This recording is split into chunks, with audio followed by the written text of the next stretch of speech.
Let's see what spirits haunt this garden.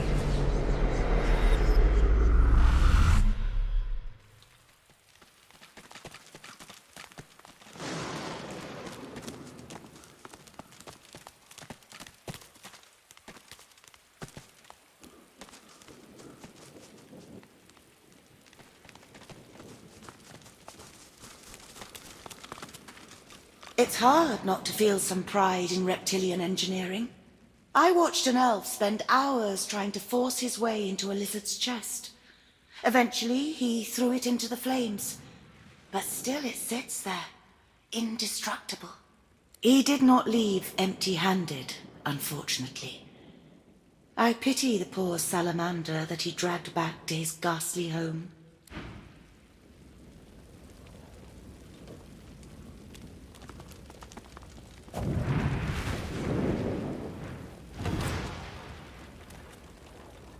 The chest before you is wreathed in flame, but doesn't seem to be actually burning. The flames dance above the ancient pictograms depicting lizards and the ancient empire.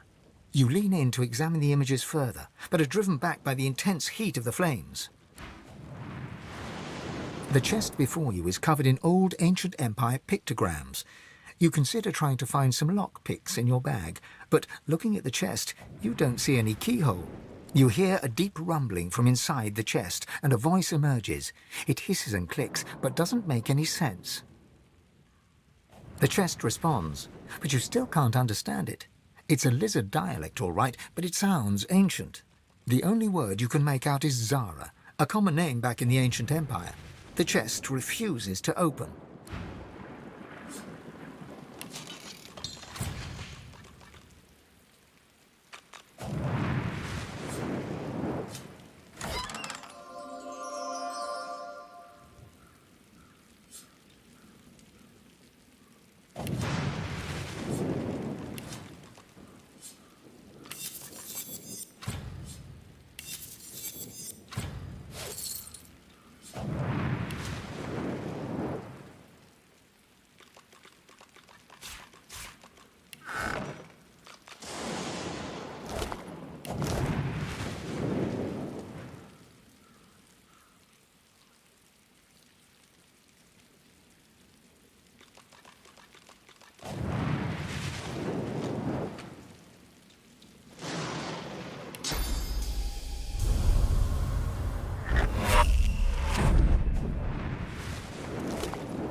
At first glance, the spirit seems much like its host, hollow, detached. Yet, in its eyes, you see something more ominous, something not apparent before.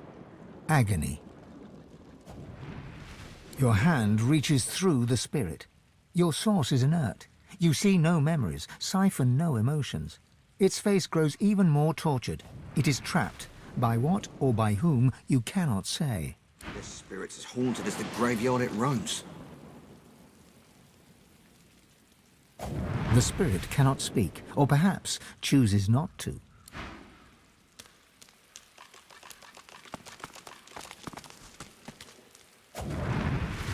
The servant responds with a blank look and a low groan. The spirit gives you a tortured glance, then turns away to stare at nothing in particular.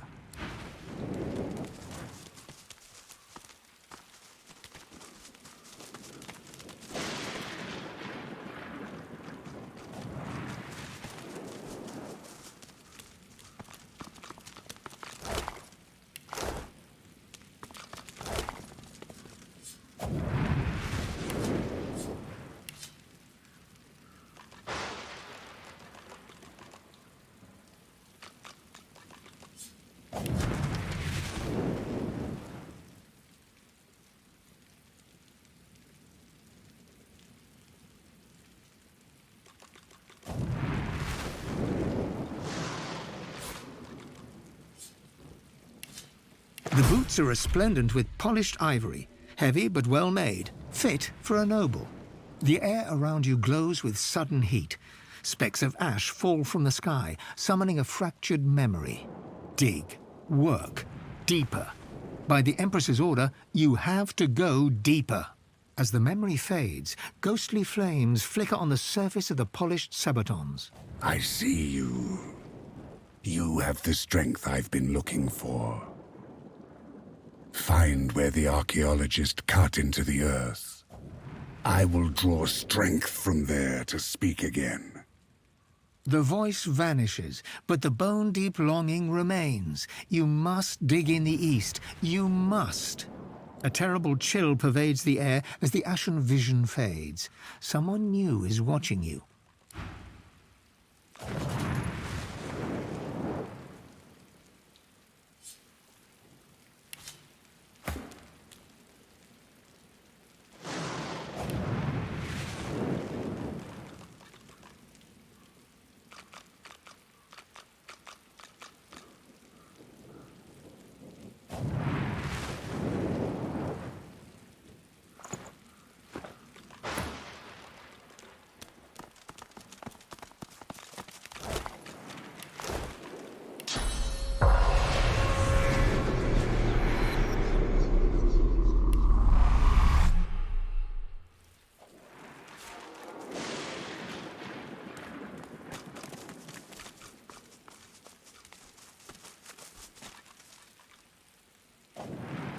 The spirit of a dwarf frowns at you, suspicion drawing the lines of his face deep.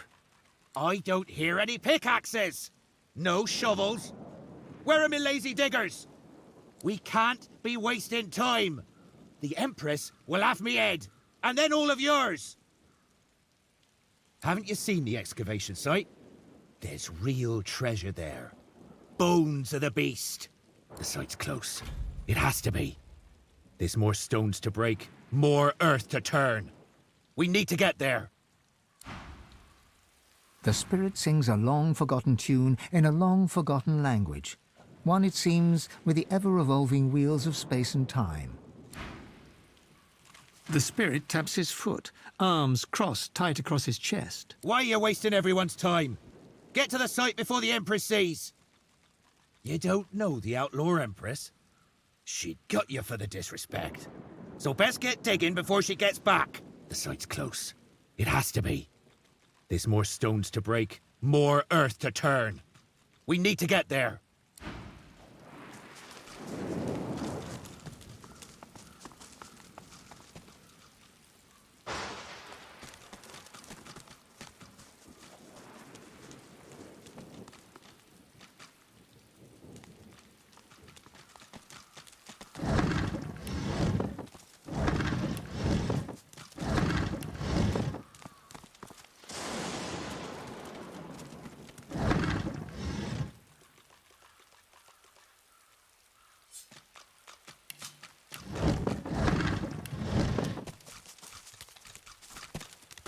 Human graves.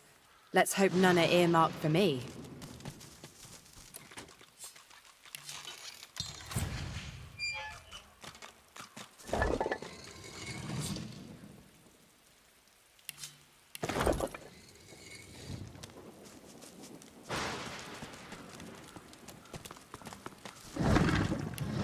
Here lies Phylan Surrey, whose family's generous patronage helped build these burial grounds, and who refused to be buried in the Surrey crypt.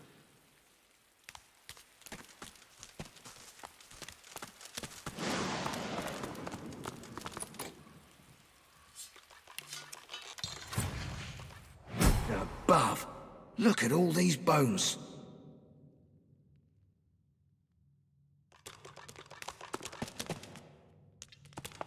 What's this? I found something.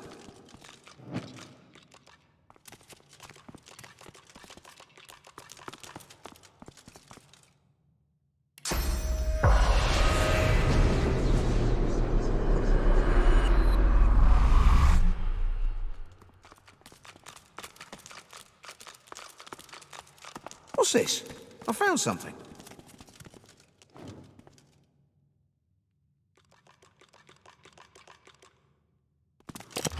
Still stuck. There must be another one.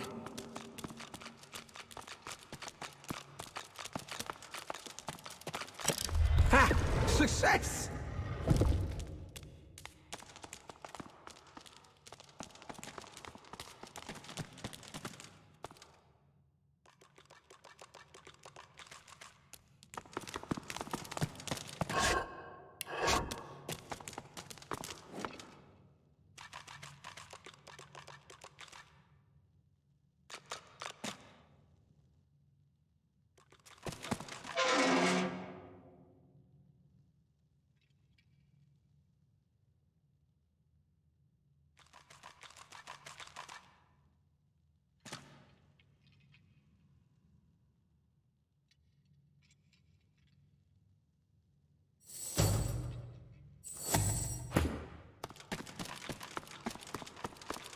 No, the door.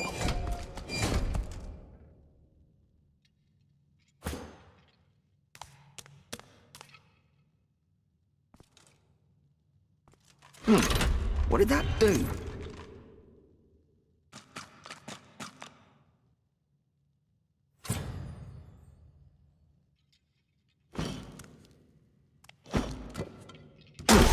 What did that do?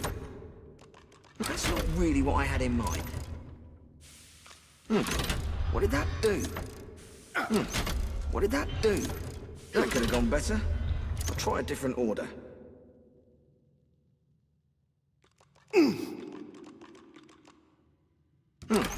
What did that do? Maybe this one. That's not really what I had in mind. Maybe this one. What did that do? Not the outcome I'd hoped for. Maybe this one. What did that do? Not the outcome I'd hoped for.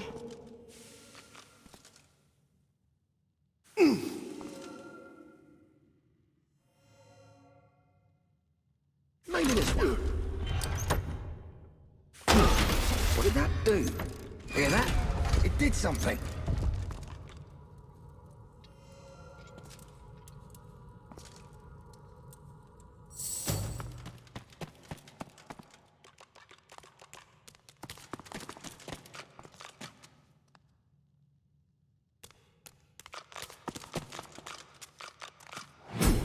Treasure chests. I'm sure the ghost won't mind if I keep a souvenir or three.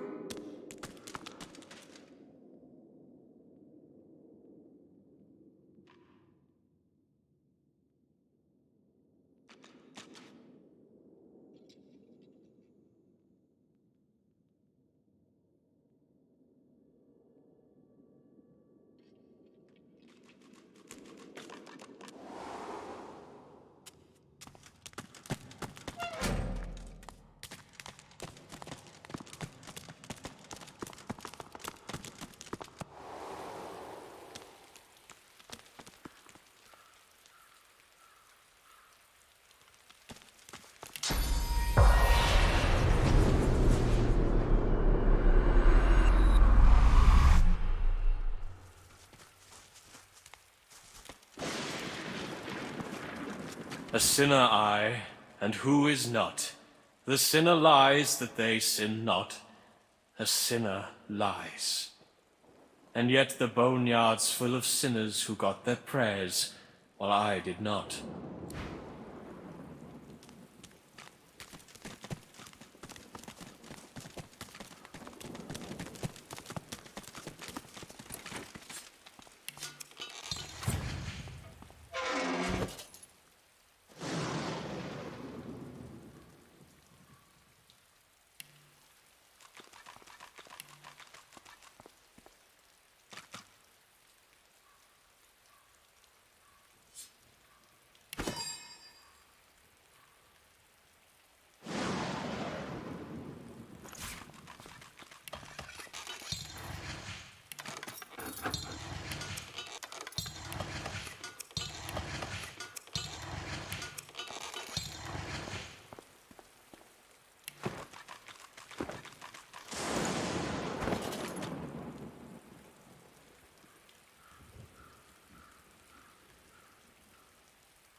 The lizard hums tunelessly, not a melody exactly, but more of a meandering moan.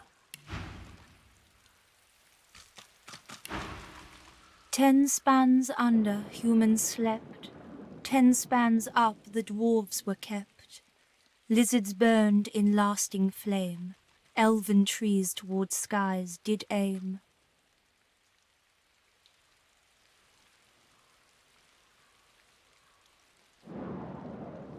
She looks to your left with one eye and to your right with the other. Keeping watch, tending graves. She She ekes out a few more notes, then smiles at you with the innocence of a newborn. It helps me remember where the dead go. Sometimes they don't stay where I put them. That's okay. She flinches as you move closer. No touching. Her humming fades. The eerie silence lasts for several seconds. Riker might get mad. He doesn't like it when someone touches his things. She shivers and whispers. Powerful sorcerer. Lives here, right in the garden. He can take the you from you. No brain, just body. She points at her head. The servants, they got nothing up there. Riker has it all now. They need to be freed. Only way. Kill Riker. The servants, so lost, chained by Sorcerer Riker, but they can still go home to the hall. Set them free. The ensuing silence lasts for several seconds, until she picks up the melody once again and turns away.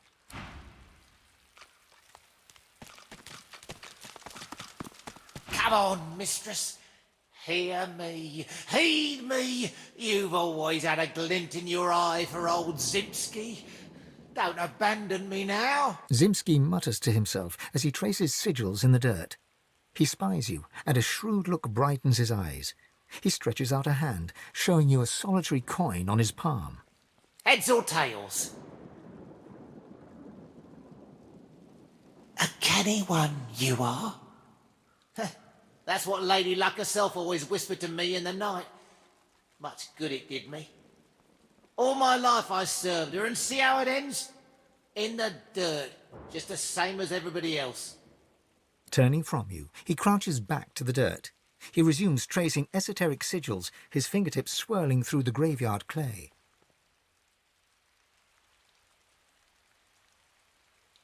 You seek to call her too? Oh, Lady Luck always came when I called. Until now. Now I cannot influence even a coin toss. But you breathe. I'll wager you've more use for my gifts than I do. Here, tell me what you truly value. If my lady sees fit, I'll give you what I truly value in return.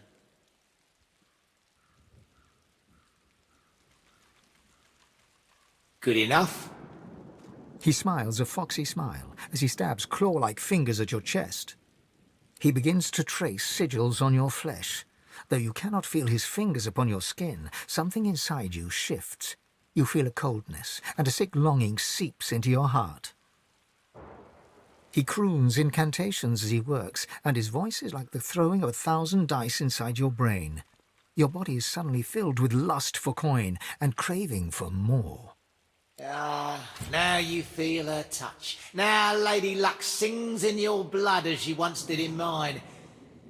And now I feel nothing.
Here lies Victor Flynn. A life story cut short here. There's no body here, only a pile of rocks.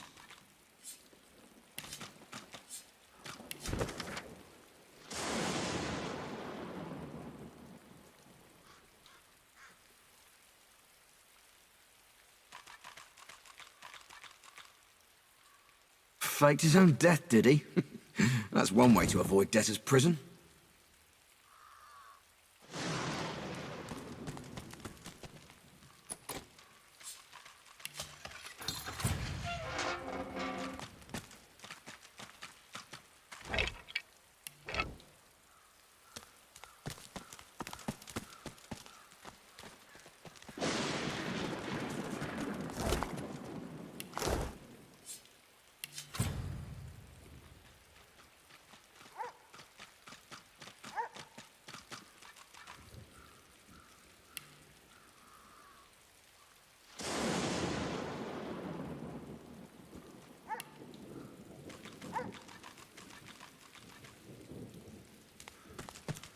The dog growls and bares its teeth at you in a wide, unsettling grin.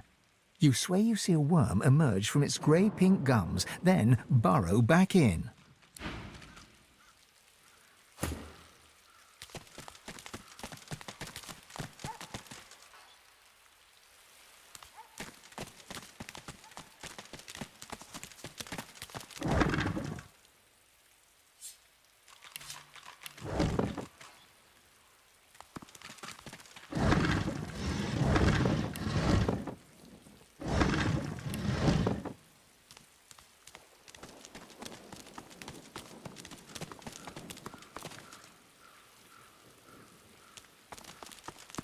Within the stone garden's walls, peace be thy immortal fortune, relieved of toil, free of indignity, until thou art called to serve.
What's this? I found something.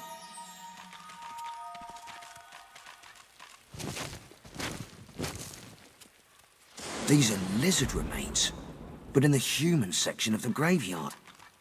Something's amiss. Brother, help me, please! Isn't it obvious? Some thoughtless fool buried me in this grave like some common human. I can't be at peace in a place like this. I have to be put to rest according to lizard tradition. The eternal fire burns in the lizard quarter of the cemetery. I beg you, Cast my remains into the fire. Set my spirit free. I will never know peace otherwise. Isn't helping your kin enough for you? Fine. Do as I wish, and I'll see that you are rewarded.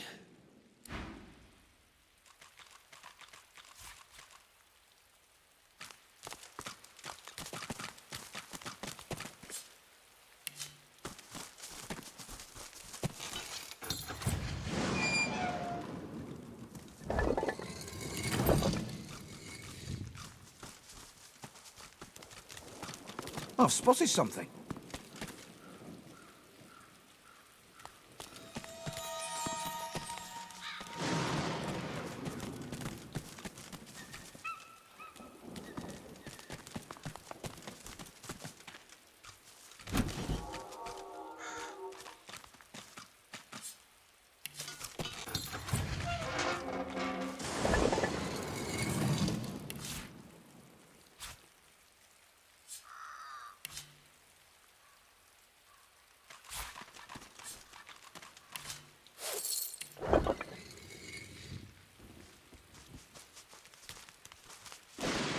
Locked in perpetual prayer. Keep trying, my friend.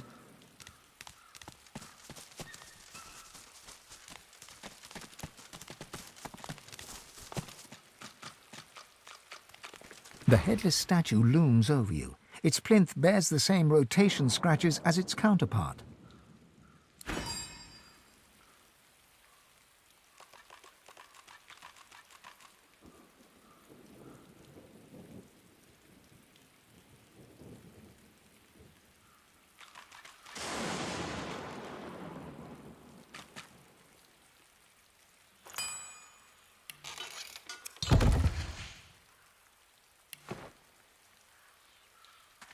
The plinth of the statue bears a series of deep, circular scratches upon its stone.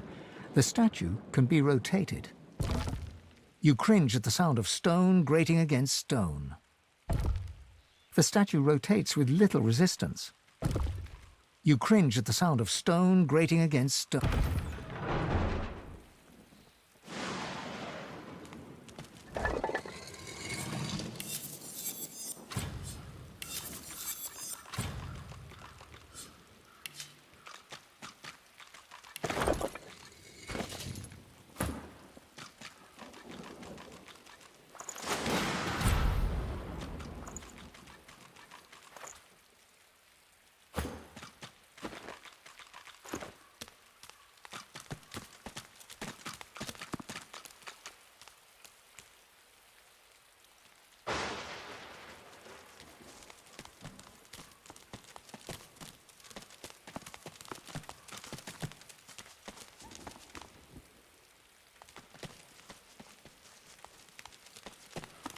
It won't respond to my touch.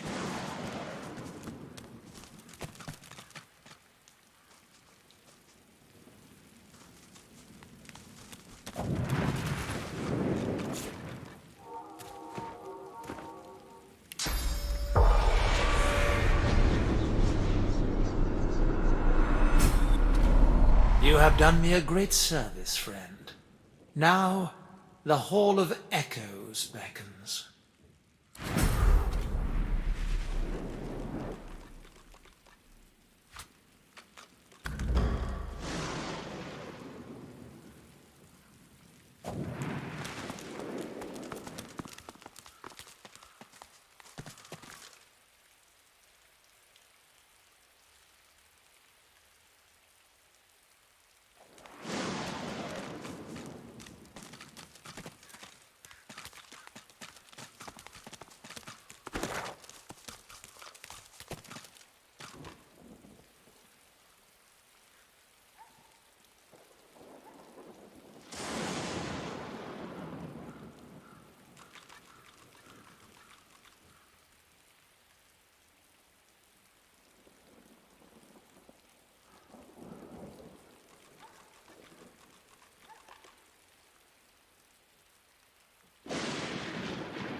What's this? You!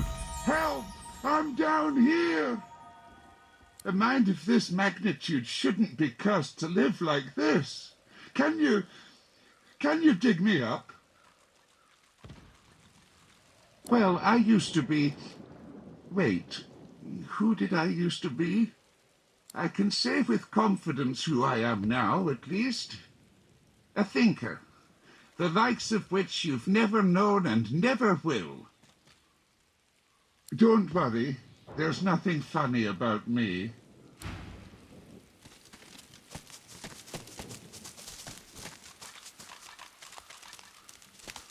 Please hurry, it's stifling in here.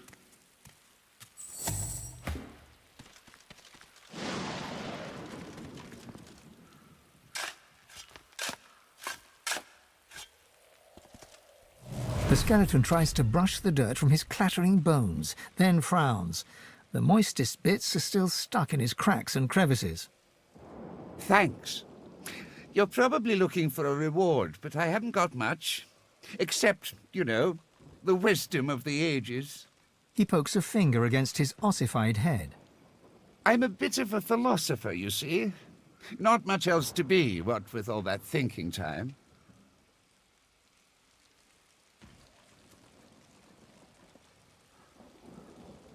Are you questioning my intellect?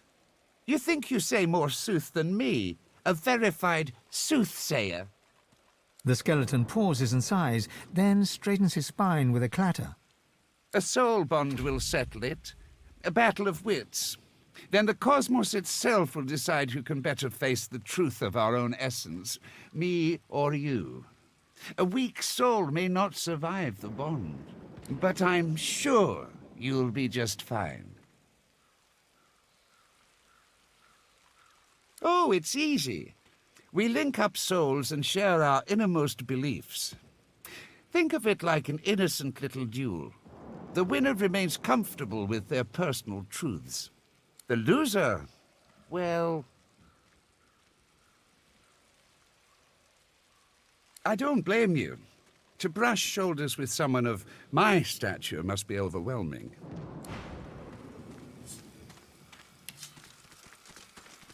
Got yourself together?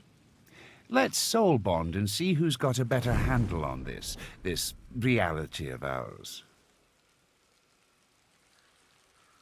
Oh, how fun. Just touch this bone on my rib cage here, right over where my heart would be, if, well, you know. You reach for the rib in question, but nothing feels different. Not until you try to pull your finger away and it remains glued to the bone. All right, mister. Deep thought. First up, our purpose in life. I say it's to accumulate knowledge. Pretty great answer, eh? Can you do better than that? His jaws clack together in a show of self-assurance. A shattering shiver passes through the skeleton's body from toe to head, then back again. Well, but... Let's just move on to the next question. Tell me, Sammy Smarty Pants, is there such thing as free will? I say no. The gods guide our every move. I dare you to outsmart me now.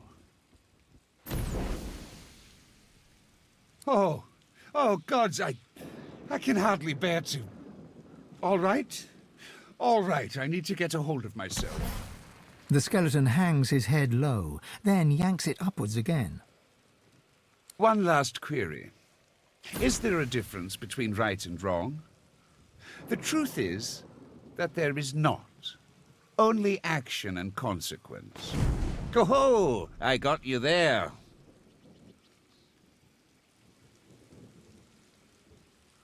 You feel the bond break between your finger and the skeleton.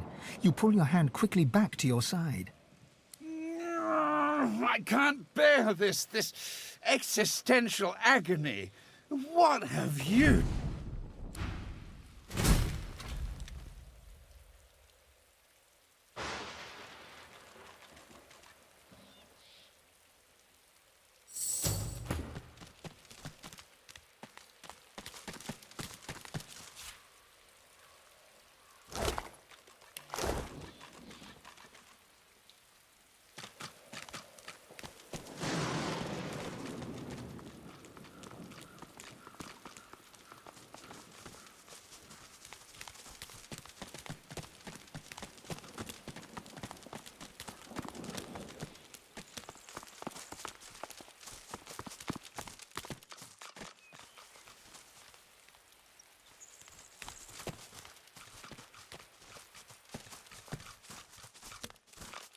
I've spotted something.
Got to come up with something. Can't keep her locked up forever.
What's that? It sounds like there's a battle unfolding nearby.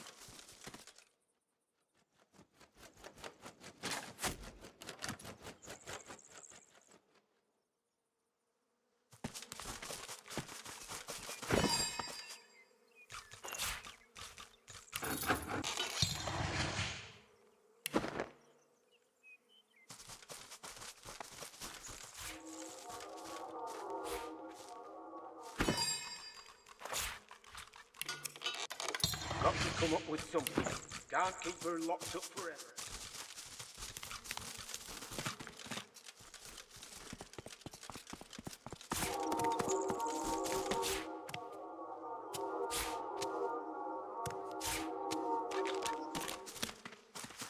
Can't tell anyone. The Magisters would probably have her killed.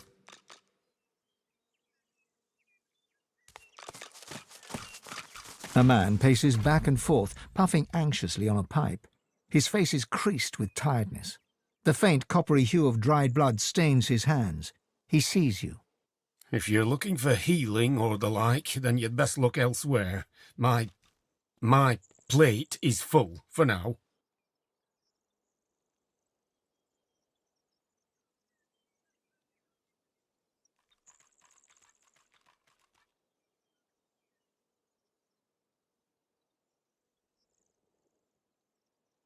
The man chomps on the bit of his pipe, generating a small cloud of nervous smoke.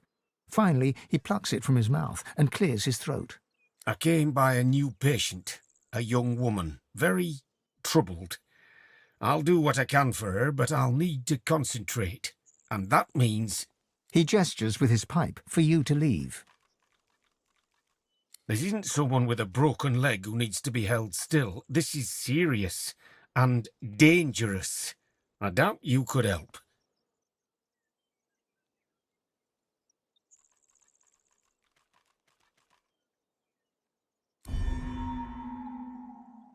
The answer is no. Now leave me to my work.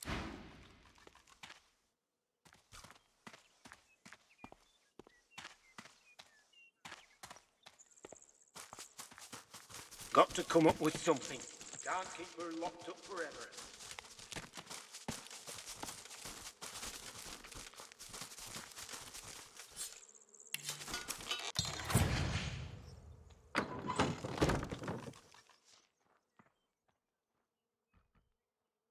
Can't tell anyone.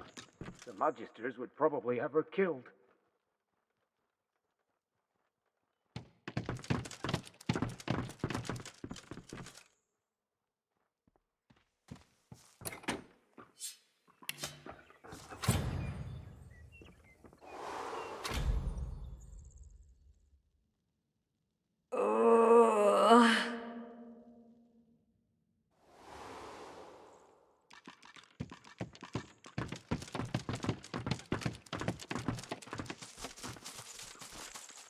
Can't tell anyone. The Magisters would probably have her killed.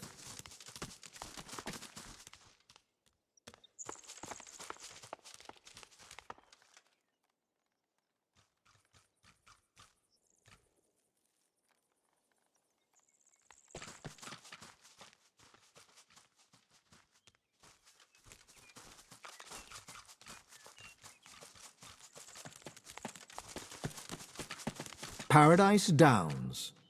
Stone Garden.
Looks like this place has seen better days. Much better days. Everything. Everything is very dark all of a sudden.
No, it hurts, huh?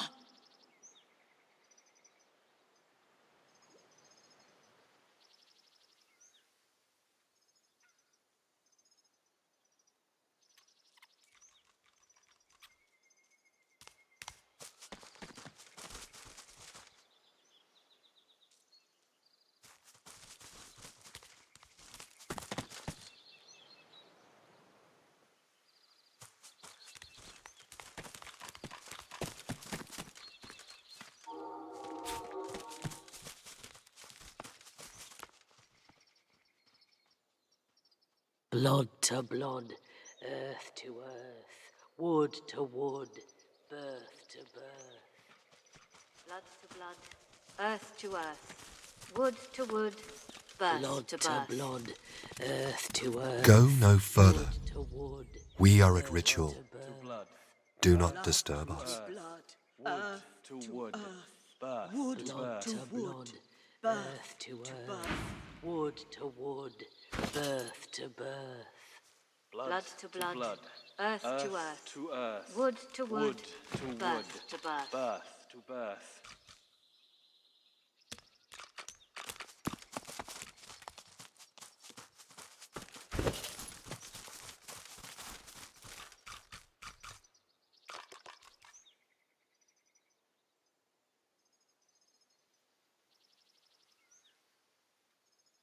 Blood to blood, earth to earth. Blood to blood, Blood earth to to blood, earth, earth wood to to wood, earth. birth Wood to to birth. wood, birth to birth. Blood to blood, earth to earth, Blood to wood blood, to wood, earth birth to to earth. birth. Wood to wood, birth to birth.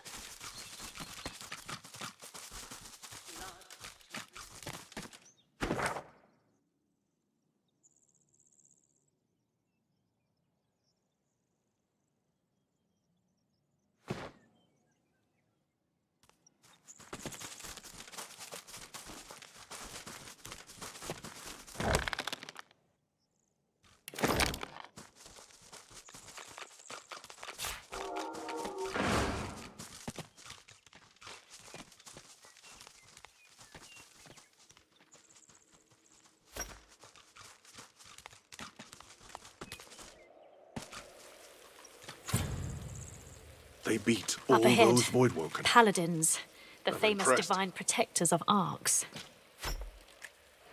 I wonder what they're doing here, so far from home.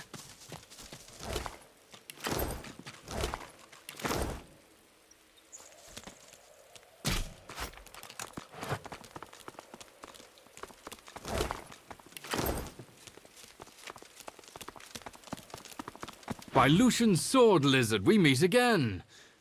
Would that circumstances were better here than in Fort Joy, but they're not. Voidwoken lie in wait beyond the bridge.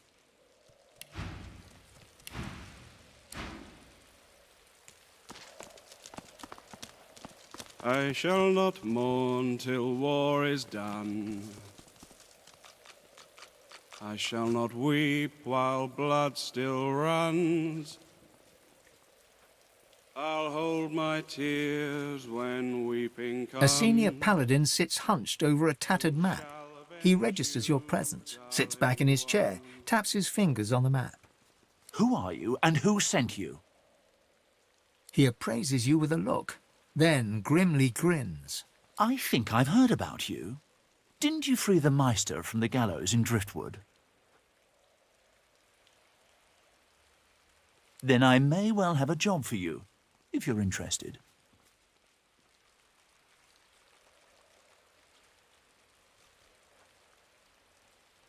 He taps a finger on the map on the table. Here, in the Black Pits, are White Magisters.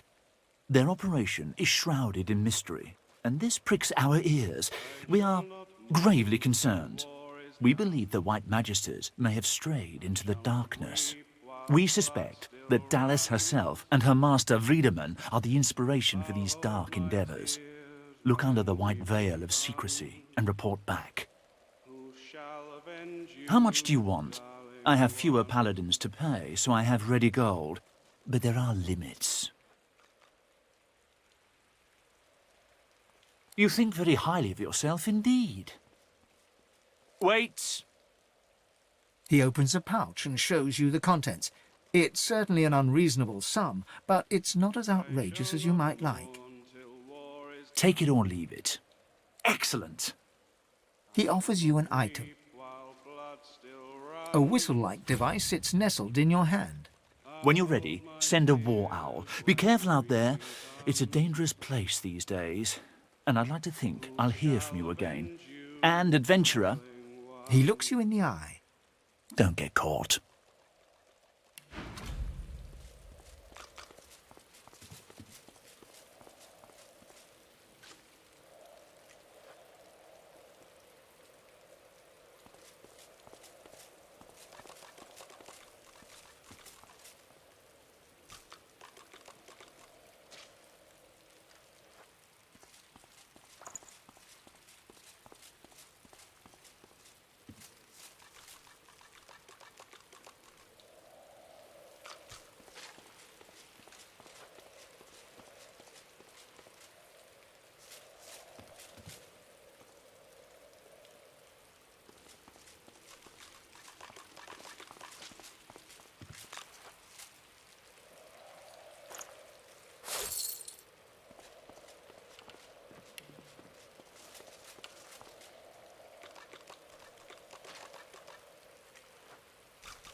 I shall not mourn till war is done.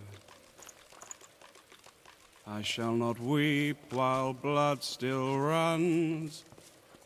I'll hold my tears when weeping comes. Who shall avenge you, darling one?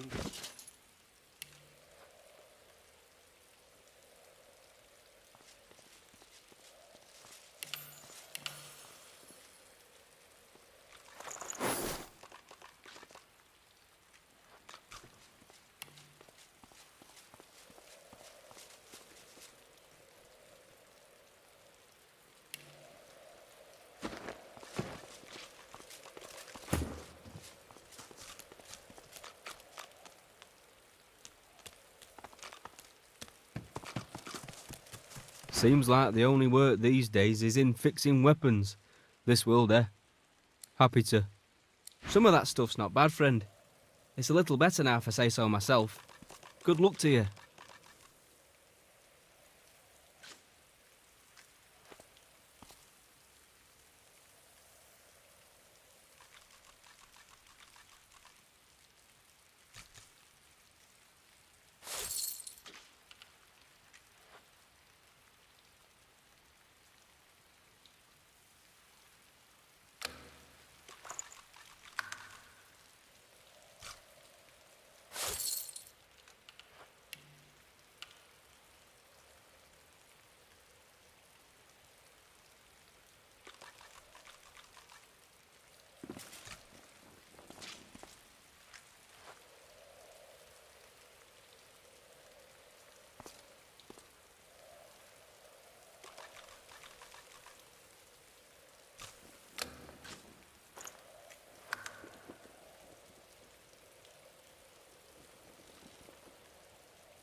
Seems like the only work these days is in Happy to.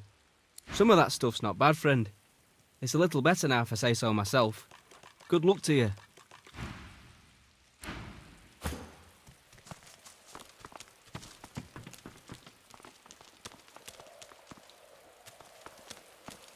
Halt, traveller, if you please. Who goes there? Ha! If you're looking for adventure, east's the way to go. It's a void-woken hellhole over there. Sorcerer at work. Powerful one. Of course, you could wait for the Magisters to sort them out. You'll be waiting. Holding the fort like we always do. Usually the fort in question is bigger than this one, but you do the job in front of you, don't you? Seems someone high up doesn't trust the Magisters to do their jobs out there. What should you expect beyond the bridge? Expect sorcery of the highest order. Expect Voidwoken, bigger and badder than you've ever seen. Expect the void. Expect to die. Go on through, adventurer. We won't stop you.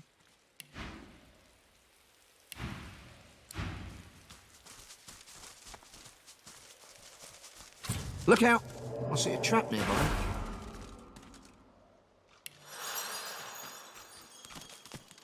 Somewhere better than here, maybe.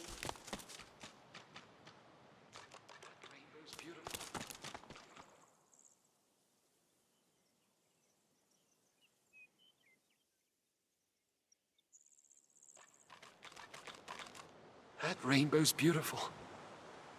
Mm-hmm. I wonder where it leads.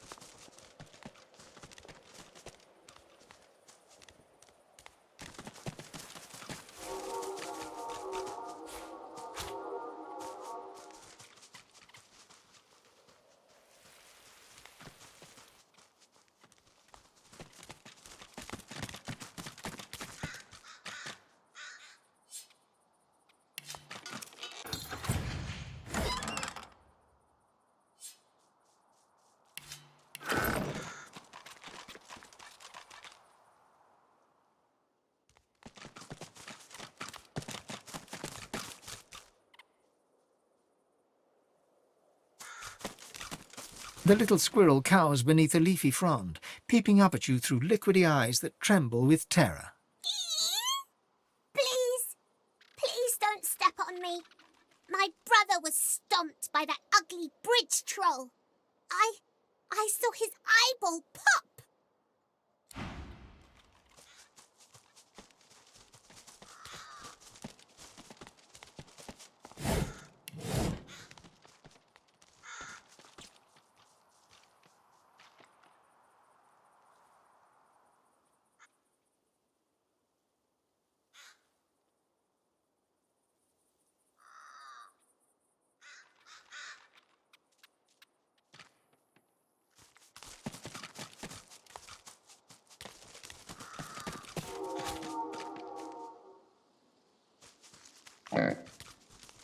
Here be witchery. Trespass not. Oh my gods, you're ugly. You turn milk green and a Magister's red coat black. My Mistress Alice might fancy you, though. She has a taste for the odd, if she ever makes it back. The Magisters with the red coats chased her into the woods. They'll be sorry.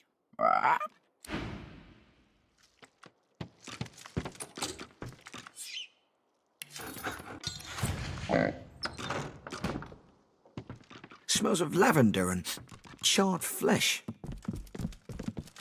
It's almost homely. Almost.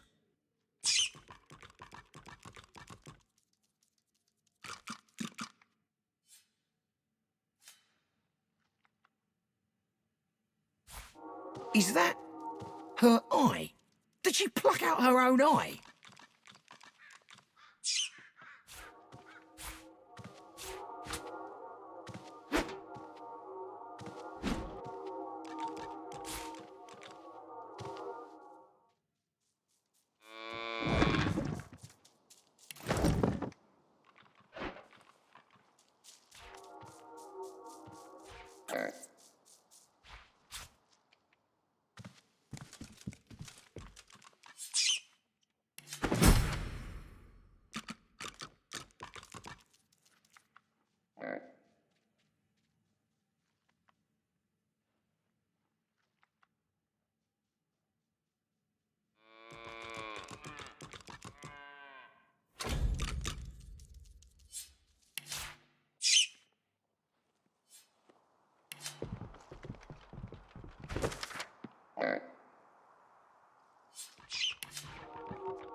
Yeah. Hello. Stand back a bit there. I'm not feeling very well. That problems go. This one is a doozy.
Oh, you won't take it off me! You won't take it off me! The book! Alice's book! You won't take it off me!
It's so gratifying when all my hours of arcane studies pay off.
us.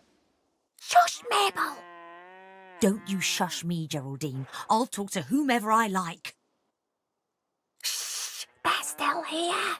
I know they're still here.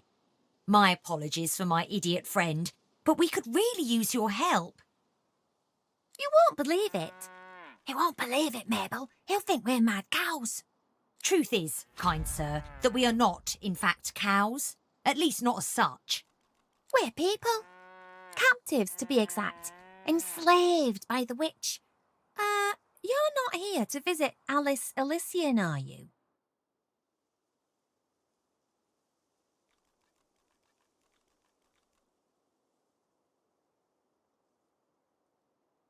I told you not to trust him. No, you didn't, Geraldine. Now, shush. I'm going to ask him anyway. But what if she finds out? Geraldine, how could things possibly be worse than they are now? I can think of a few ways.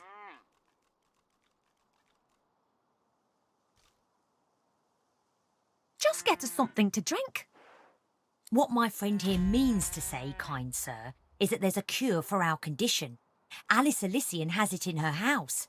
If we could drink it, we could then regain our former forms, as it were, and steal away. Don't mention the rats.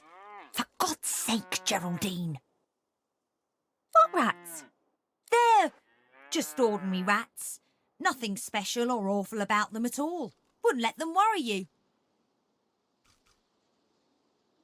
Oh, I only need one. Geraldine, that's great news. One each. Look, we're cows who were once people who were enslaved and bewitched by a nasty old, witch. We don't have much to offer.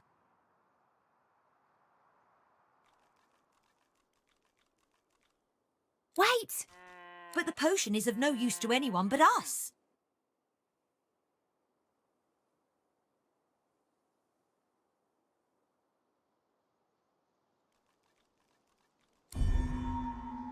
But we don't have anything to give you. Life is full of surprises.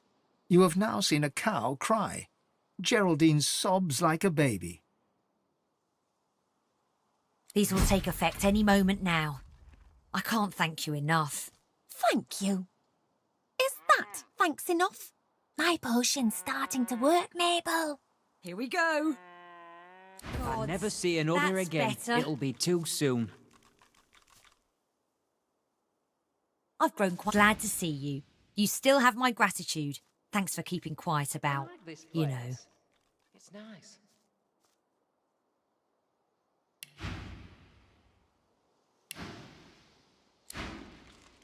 Oh, hi! Nice to see you. Bye then.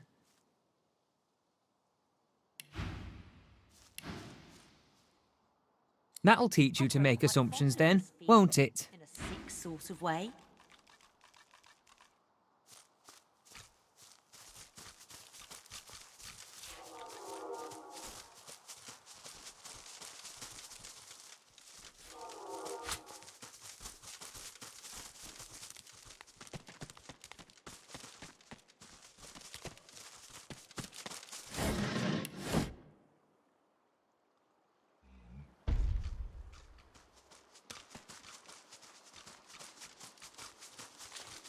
Quercus, that squirrel, was it a night of Dre? Well, no matter. It's too late for them, whoever they were.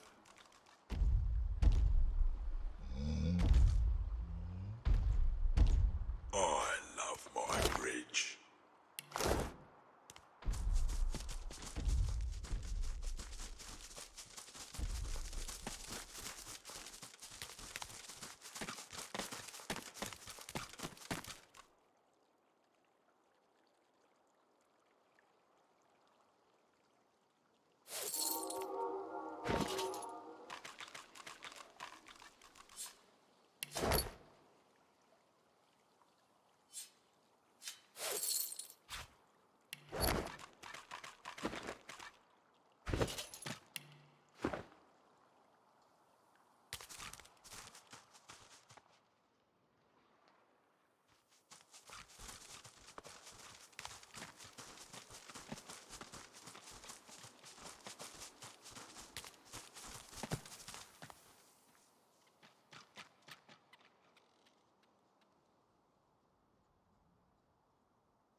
A lake of death fog.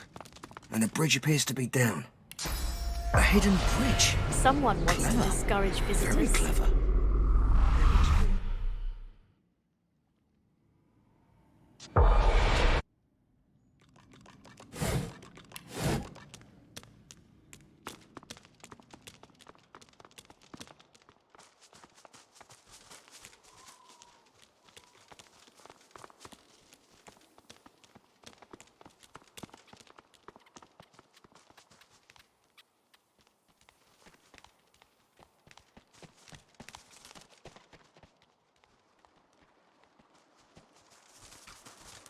Maybe the river could be crossed on that.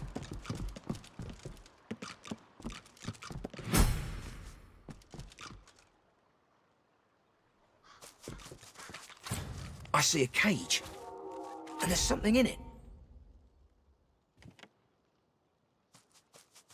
In the near distance, you see a man, though shadows obscure his features. A faint, guttural chittering emanates from a cage before him. This is him. He can help me. He can... Losa's eyes suddenly fill with inky blackness. Grey veins appear beneath her skin. Walk away. She shakes her head. Her colour returns to normal. I'm running out of time. I think that man is Jehan, the demonologist. I need to talk to him. She throws up a salute and laughs low, but worry sparkles behind her eyes. She walks towards the mysterious figure, who turns towards her with narrowed eyes. Keep your distance. I recognize that particular shade of darkness in your eyes. Why do you seek me? You're Jehan, the demonologist. I heard you could help me. Please, I must be free of it. Jahan stands back from her, his body tense. He stares into her eyes a long while, saying nothing. I've heard about you, Losa. You're the amalgam too hideous to contemplate. One who has a demon coiled around her god-woken heart. Its grip grows stronger by the hour. Its voice and yours become ever more indistinguishable until, ultimately, it's your voice no longer. But not just yet. He walks toward her. They talk in low tones. Jahan's face is vivid, insistent. Losa's is set in a determined frown. Do as I say, Losa. Hurry now. It won't be long. They shake hands, Jahan clasping Losa's hand in both of his. You'll see. I'll be back before you know it. The Advocate doesn't stand a chance. Losa turns to you. So, we have a job. It's like this. Jehan can help us. He can teach us how to control more source, just like that. All we need to do is a little favour for him. There's a place to the north called Blood Moon Island. I guess it's been more or less lost to a demonic presence for some time now. There's a fellow there, goes by the Advocate, and our new pal Jehan would like to see him taken care of. We take care of that, and Jehan helps us control more source. And after that, he may even be able to help exorcise what ails me. Sound good? Of course it does. She turns away before you have time to answer. Excuse me. You travel with Losa, do you not? We need to have a word, you and I. I suppose I don't have to tell you her condition is rather dire.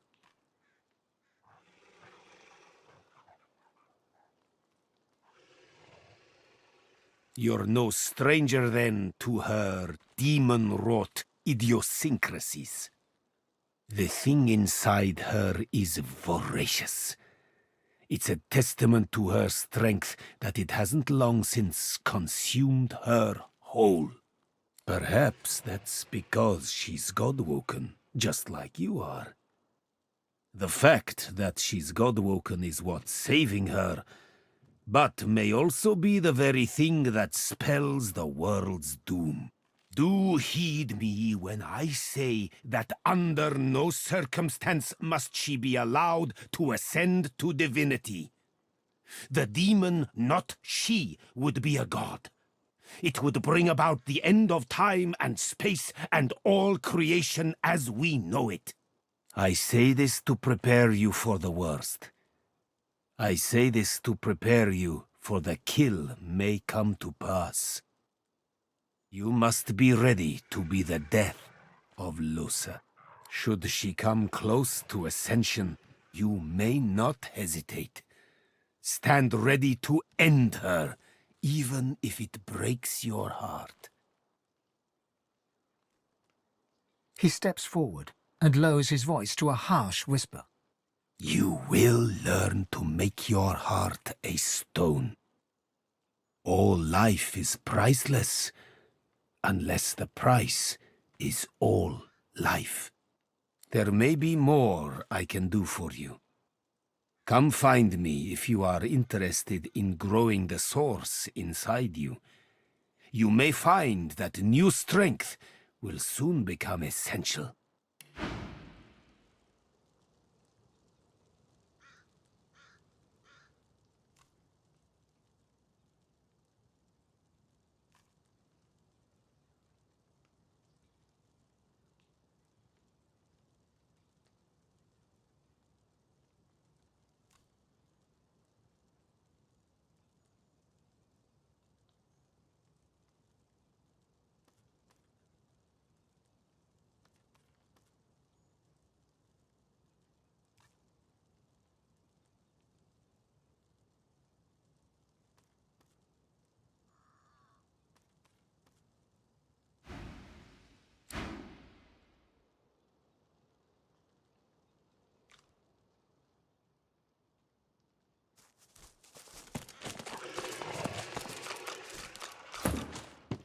I suppose even you don't know your master's name, do you?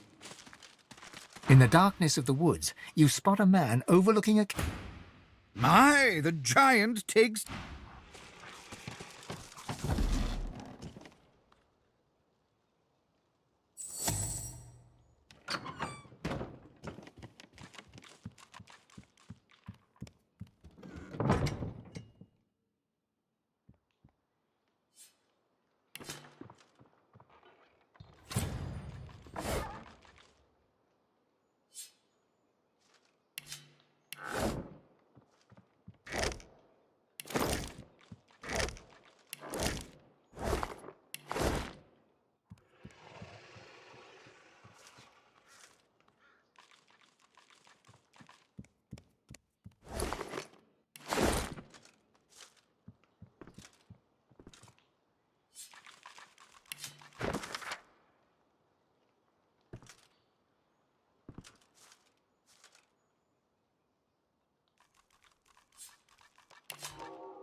Despite the all-too-unsettling nearness of these horrors, he looks poised, regal even, and wholly at ease. Go on. Step in from the shadows. Let's have a look at the wanderer lost in the woods. And what would be the contrary? That you are here and now for some definite purpose, burdened by the millstone of destiny? He eyes you with a sudden intensity, makes you feel like a weight upon a scale, balanced against an unknown measure. I stand corrected. You're not lost at all. You're here for a definite purpose indeed. He sighs, contentedly it seems, darts his eyes to the demons, then back to you. The roads are rather dusty today, aren't they, Godwoken? May I offer you anything to drink? He pours 2 glasses of wine, hands you one with a polite nod of the head. Cheers! The echo of your glasses clinking billows through the forest, disharmonized only by the vicious chattering of demon teeth.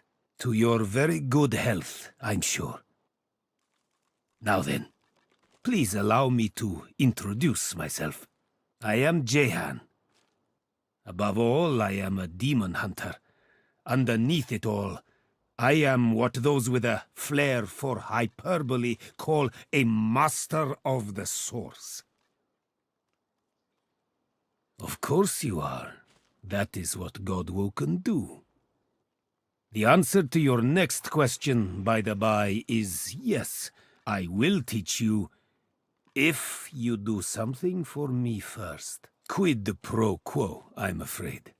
A tad vulgar of me, that much I admit, but needs must when the demon drives. 'Twill come as no surprise, I suppose, that it is a demon that drives me to seek your benevolence.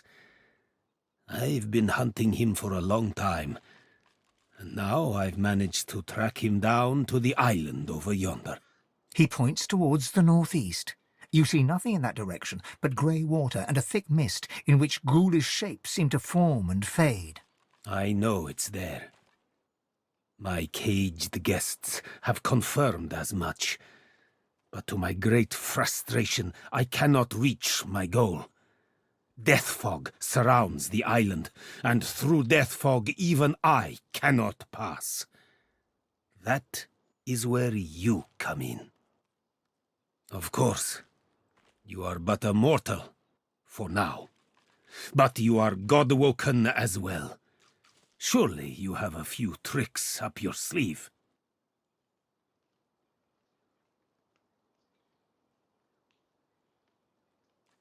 Consider it a test.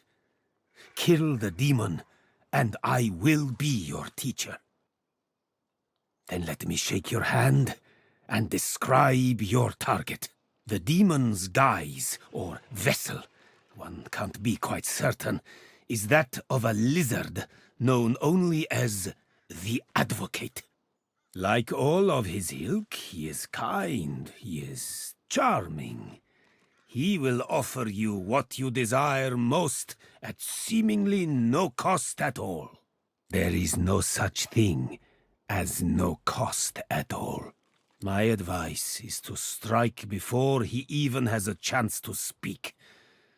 But should you choose to disregard me, should you allow him to parley, all you have to do is say no.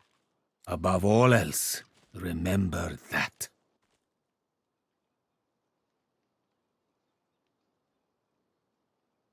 May you wander in wisdom.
The lizard looks at you with undisguised fury, and then doubt. You don't look like a magister. I'm leaving. That's what's happening. Under her breath, she incants a simple spell. No sooner does a portal open beside her than she steps into it and is gone.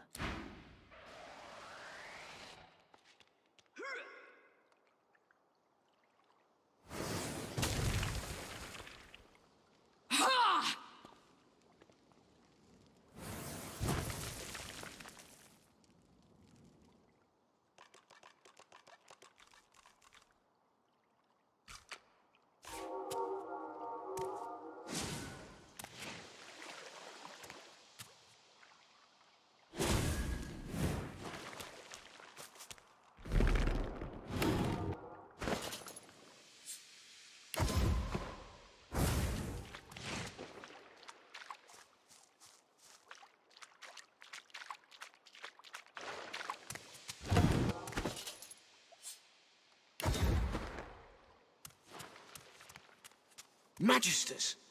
Here?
A haughty-looking undead woman, unmasked, surveys the ground around her, seeking something.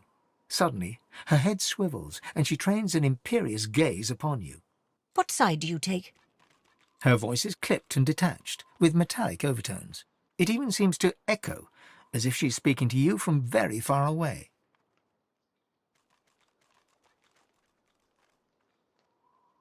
She cocks her skull to one side with a nightmarish creak. Though her shiny visage is completely devoid of emotion, you sense confusion in her manner. Confusion and more than a little scorn. Quick now, quickly. Do you support Divine Order or Black Ring?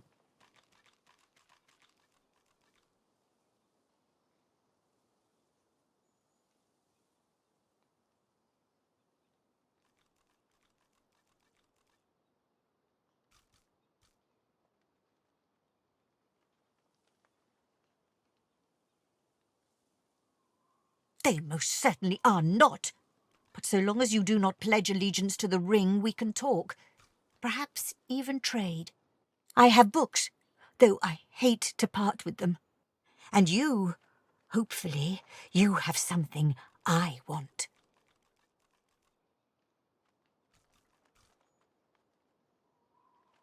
She leans towards you with an unnerving creak, her eagerness plain.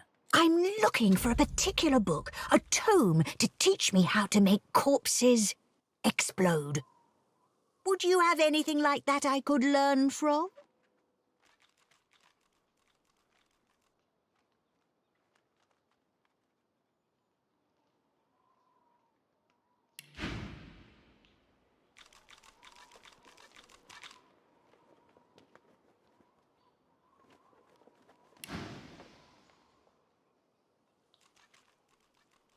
With a curt nod, she turns back to her books.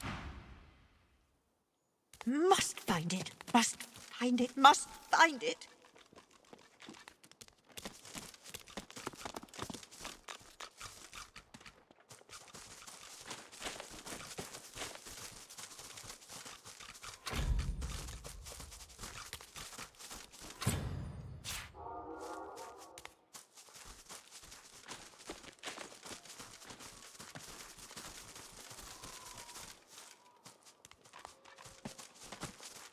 What's this? I found something.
This must be the wreck of the Peacemaker. Some of her cargo may remain.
this? I found something.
Smells worse over here than a dozen rotten eggs dropped in a vat of vinegar. John, don't come Why, over. I offer Not like nothing you're less buying than the anything. wisdom of the ancients. If I don't come visit you, ton, who will? Wouldn't you like to know?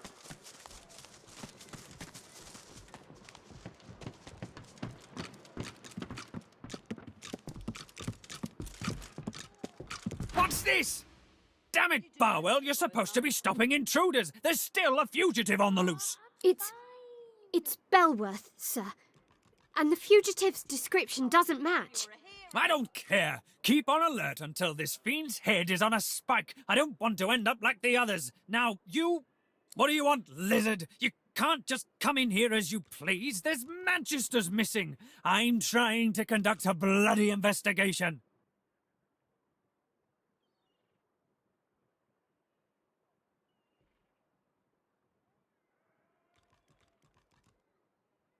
Ah, I see. You're sniffing around for a reward. Well, there'll be gold for anyone who helps us bring this mess to an end. Otherwise, you won't get a damn thing. He's a tinkerer type, named Higba. Grey beard and a dark cloak, according to reports. He's still here somewhere. He can't have gotten out of Driftwood. Not past our barricades. If you see anything, tell me or my men at once. Otherwise, keep the hell out of our way. Well, do you know anything?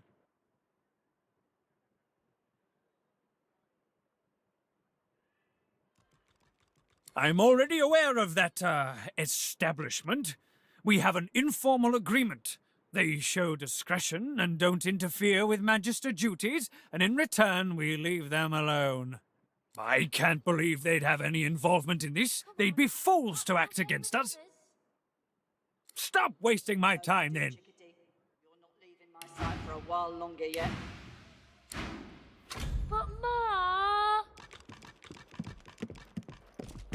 Bellwether, I need those reports. Well, there's a fun face. Byron and I are patching up before we head home. Hope the Order folks are treating you all right. You stay out of trouble now. Elson, my inkwell is Course, dry. sir. Fetch me some Right away. Weep, my friends, for Alexander the Innocent, killed by sorcerers, a most vile. The cook acknowledges you with a small bow, an oddly formal gesture given the surroundings. Please, sir, you should not be back here. It's not safe. Good, if you're thinking of eating. Nuh-uh.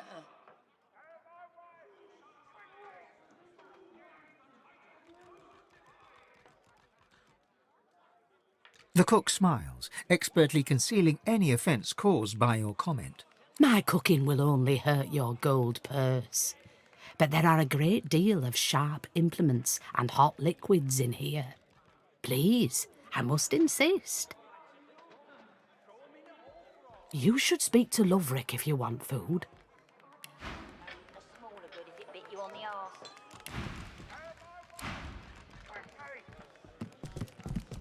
What's this? I found something.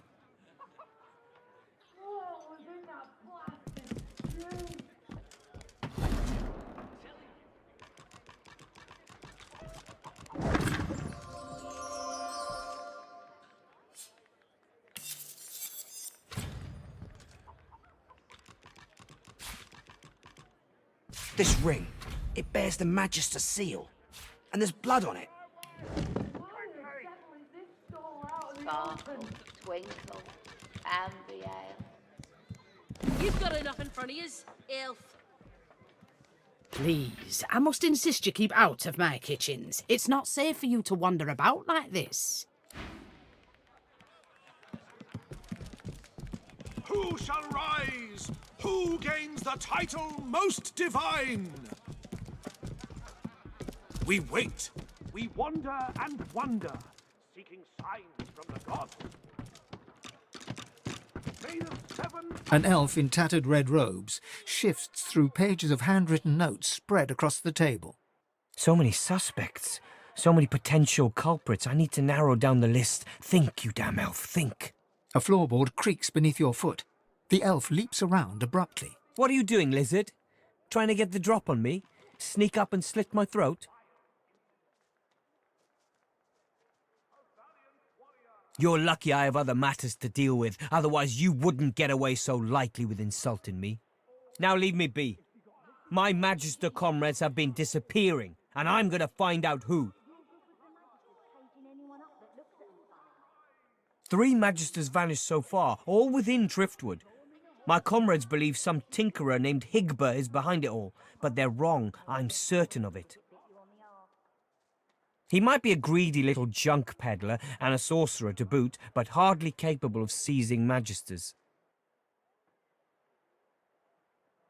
They won't listen to me. Not anymore. I was removed from their ranks due to my elven blood. I'll continue to serve, though. I won't stand to see my comrades taken by some vile traitor. If they won't heed my advice, I'll still do what I can. I'll find this devil myself if I have to. This tavern is key. Of that much I'm sure. It would be far too easy for the culprit to hide in such a place. If you see anything suspicious, let me know.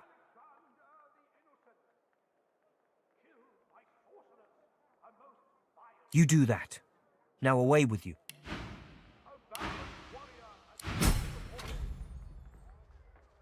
What is it? Unless you know something about the disappearances, leave me alone. I need to concentrate. The kitchen? You're certain? But that would mean the cook is behind all this. I have to look into this. I have to confront her. We wait. We wander and wonder, seeking signs from the gods. May the seven usher us to paradise again. Murderer! You've been killing my comrades. You should not have seen that. And you cannot unsee it. Come here. There's no need for this to be more painful than it has to be.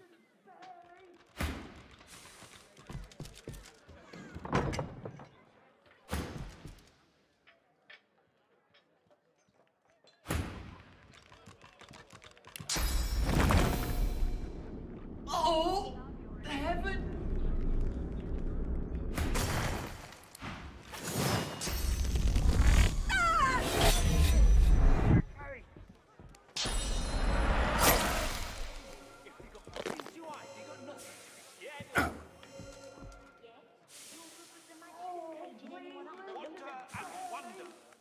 Damn right. I got a right to live, don't I? Throw him in a hole for all that shit. It's the greater good.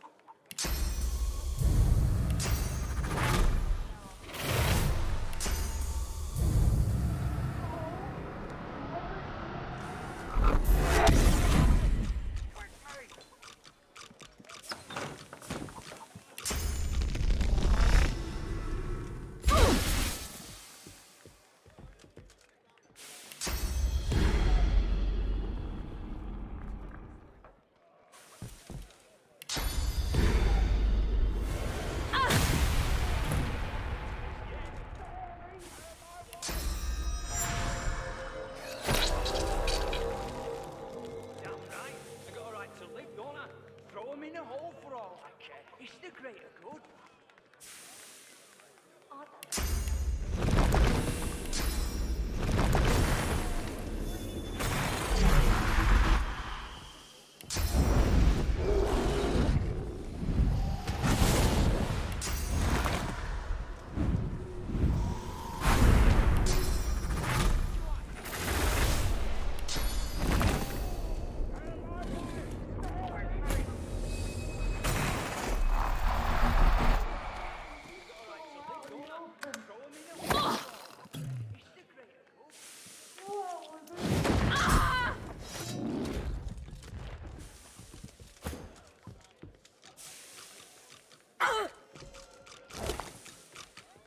Cooking notes?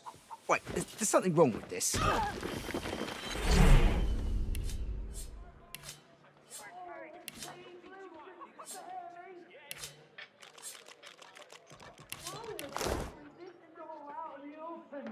Hey, Rudy.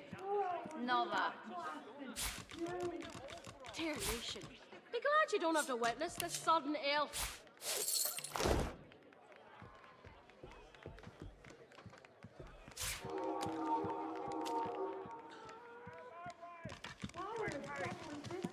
Get you something, friend? Not right now. Can't I go and play with the others? No can do, chickadee. You're not leaving my deserve a sight for better a while posting. longer yet. The Magister's jaw is tightly clenched as he stares out of the window. He senses you. What? Well, do you know anything? The Magister snatches the ring from your palm and stares at it. This is a conduct award.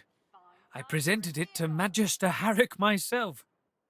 She was the second one to be taken. The cook's been reported dead. I thought she was another victim, but if she had this, she must have been the culprit. There's no other explanation. He shudders in disgust. And to think she was so near to us, to me, all this time. It seems I owe you my thanks. And a reward. He holds out a pouch of gold. You try to take it, but he doesn't yet relinquish his grasp. With his free hand, he wags a finger in your face. Keep this ugliness to yourself. I wouldn't want it thought that we Magisters can't solve our own problems without throwing gold about. He lets go of the pouch and turns away. You're better than fine, bub. You're a hero. Bellwether, I need those reports, damn it.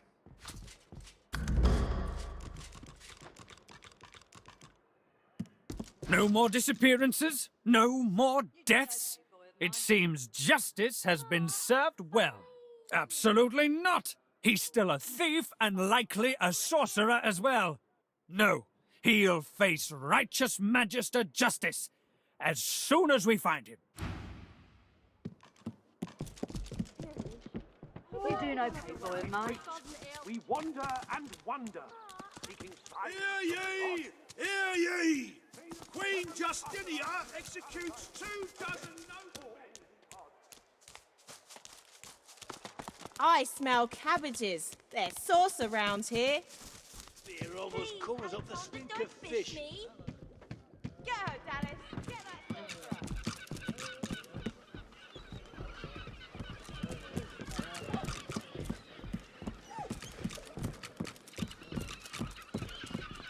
Still no sign. I'll flush the rat out wherever he's hiding. He won't get another one of my brothers. So, report. Did you find anything? Of course you haven't. Your kind would never rat out a sorcerer, would you?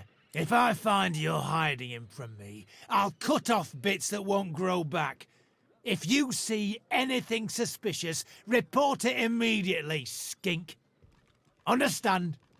He's a sorcerer dressed as a tinkerer. Our brothers started vanishing as soon as the tramp arrived in town. He fled into this stinking shed, but we'll find him again. We'll have our justice. The Magister moves away to inspect a nearby pile of fish, but you can feel his eyes on you as you flex your claws.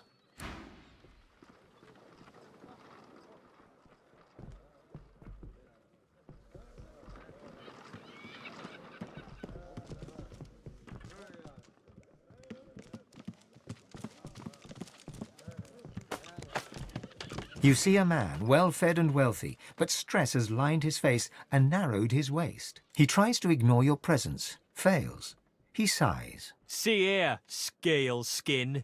I'm very busy. The factory is crawling with magisters, and our shipments to Arx are held up. Time is money. Don't waste my money. What do you want? A murderer, or a sorcerer, or some other species of miscreant? Whichever it is, it has nothing to do with me, except that it's stopping me shipping my fish into Arx. Now, please.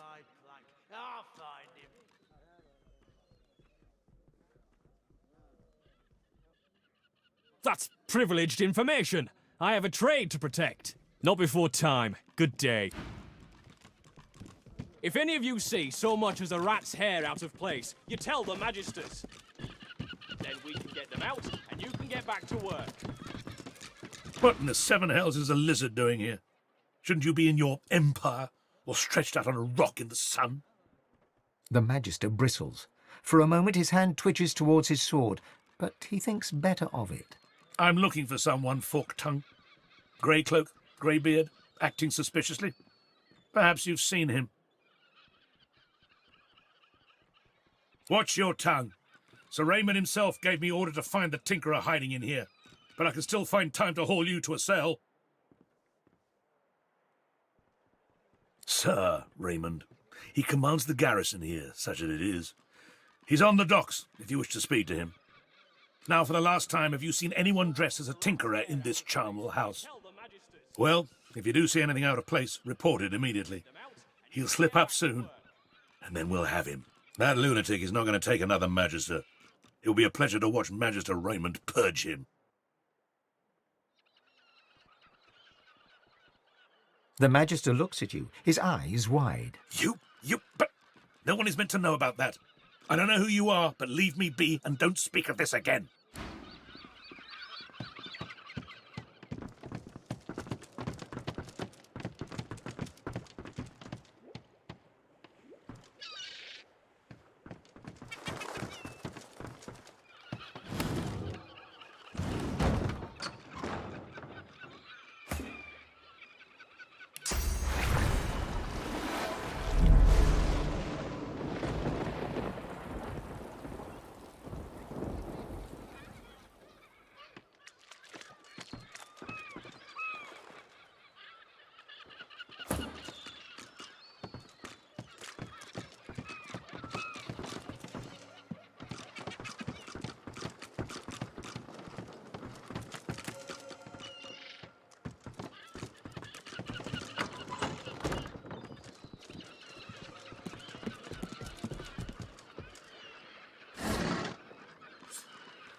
Behind the containers, the fish in one of the barrels shifts slightly.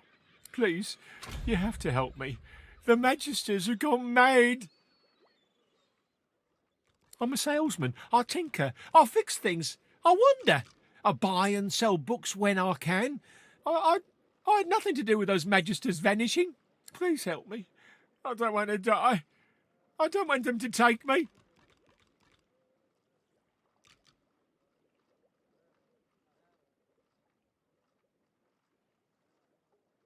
I just need to get out of Driftwood. I can't risk being seen, but if you can get out of town, I can escape to Arx. Please, I'll do anything. Just don't let them see me. Don't let them find me. Thank you. Bye, Lucian. 7 times divine, thank you. I'll follow your lead. But please, be careful. If the Magisters see me, I'm done for.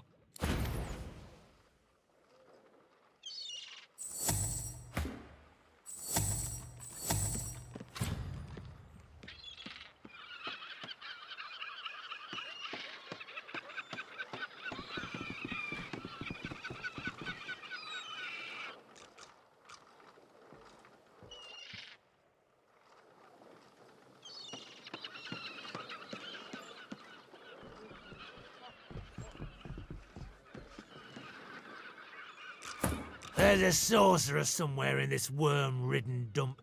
Have you seen him?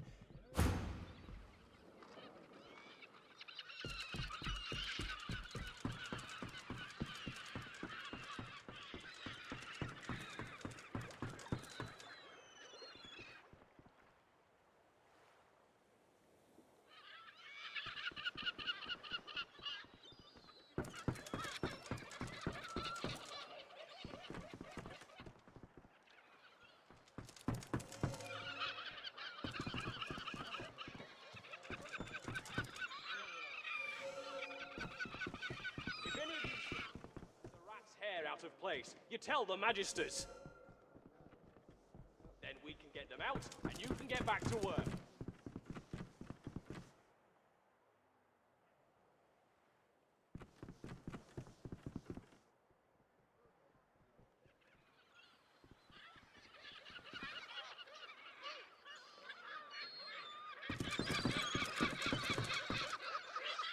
Dwarf, have you seen a human acting suspiciously near here?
You found him.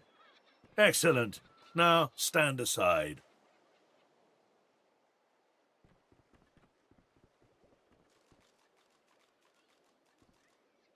The Magister steps forward with a smile and draws his weapon. What? What? No, you said you'd help. You promised. You promised you'd get me out.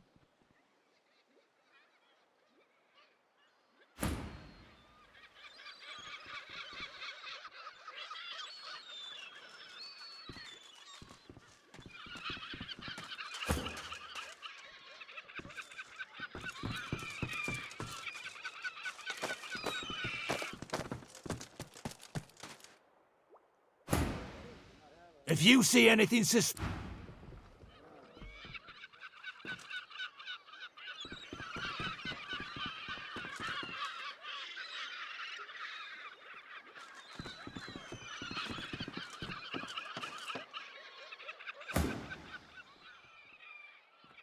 You utter fool. Very well. If you want to share his cause, then you'll share his fate.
And?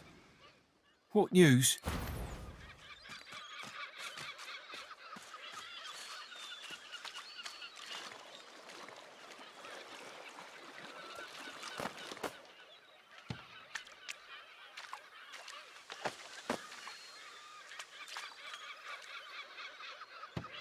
Are we safe? At last, I can breathe again. At last! I was sure I'd die in that wretched place. You have my thanks. If not for you, I probably would have been found, gutted and salted. I can't just saunter away. Who knows what might be lurking in a place like this? But once I'm sure the way's clear, I'm running to Ox like a cat with its tail on fire. I'm done with this stinking town. Please, I can't just let you walk away.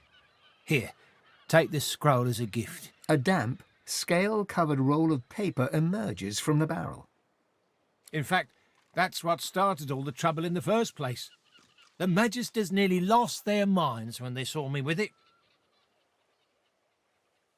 In the kitchens of the tavern, of all places. That cook had it. Offered it for a great price, too. I thought she was an idiot selling it so cheap. Then again, I'm the dolt who ended up in a barrel. But if she has Magister artifacts, she must be the one they're looking for.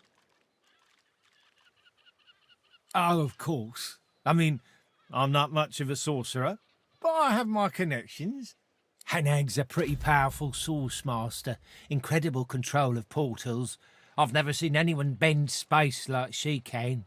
Last I heard, she was holed up in a house out in Paradise Downs, the farms to the north. There's more than a few Magisters around those parts, though. She might still be there, might not. But I pity any red cloak that gets on her bad side. He pauses for a long moment, his eyes lingering on your weapon. I mean, okay. Look, if you want something else, go to Blood Moon Island. I'm not giving you a name. I'm not giving you anything. Whoever you find there, whatever you find, it's not on me. But if you really want a sorcerer, go to Blood Moon Island. And that's all I have to say about it. I swear, once I get to Ox, I'm going to have the bath of my life.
broken to come, I swear it. Get her, Dallas. Get that sorcerer.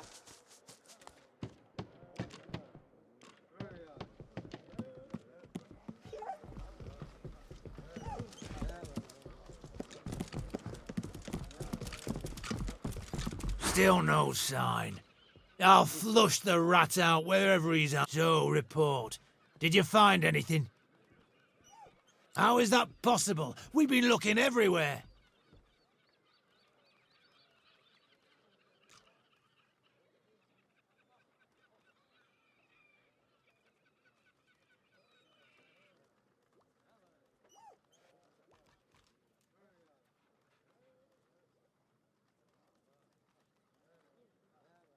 I suppose we should have expected nothing less. Very well, thank you for your efforts, fruitless as they were.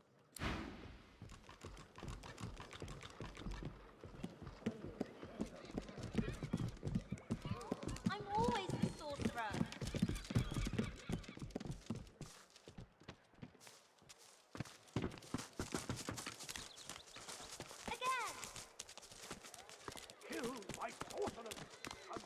How you holding up?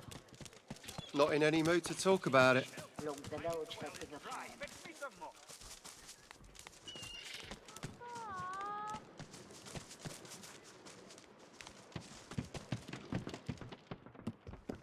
Bellwether, I need those Come on. reports, damn it. Can't I go and play with the others? No more disappearances? No more... A while longer yet. But Ma... Seeking signs from the gods. May the seven usher us to paradise again. All are never forget.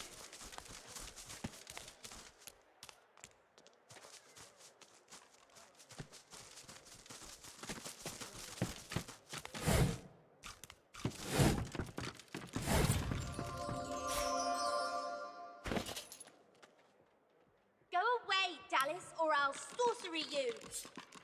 It's off the force joy you go, nasty sorcerer.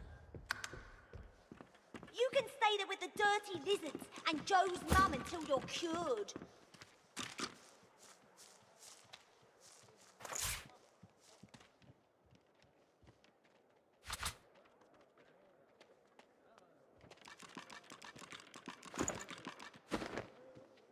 I'm Alexander. You're the sorcerer, Mary Lane. Oh, I'm always the sorcerer.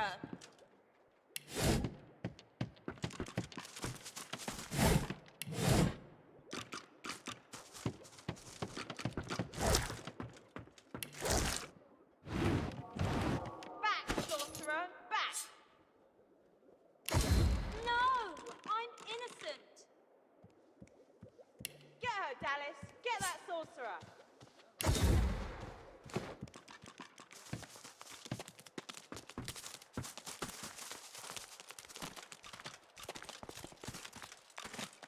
Take that, sorcerer. Dallas, get her. You're dead, Alexander.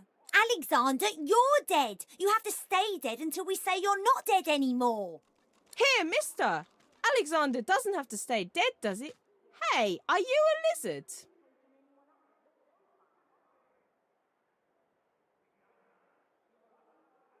See? Told ya. Take that, sorcerer. Come on, Dallas, help me put a collar on her. Turtle Johnny puts an invisible sauce collar on Mary Lane. Take that, sorcerer. No more saucy sorcery for you. Alexander and Dallas save the world again.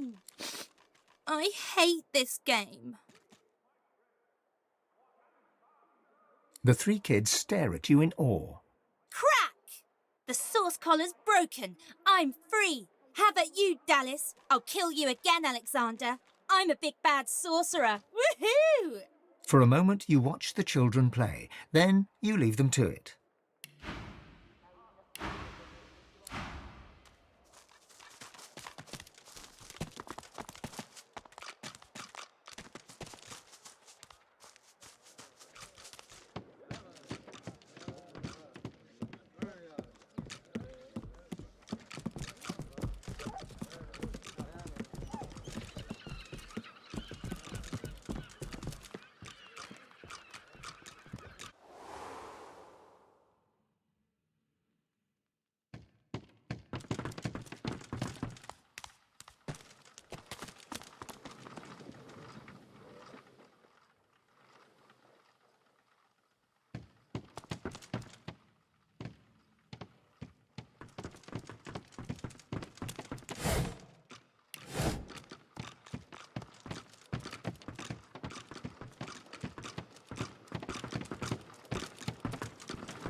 One barrel of fish stands out from the others. It's sealed and marked with a cross.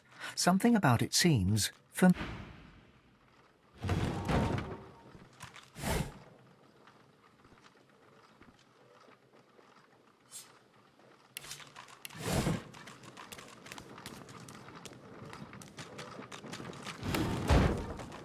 Dripping with liquid sauce, this barrel is sealed and marked with a cross. From the barrel you sense a familiar power. It thrums in your bones, in your soul. Nothing stirs in the dank and stinking basement, and yet you feel an imminent presence.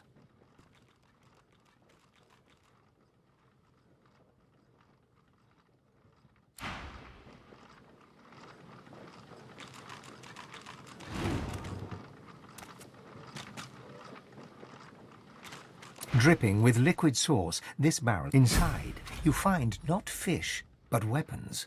Powerful weapons. The kind of weapons the Magisters took from the Hollow Marshes.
dark with you.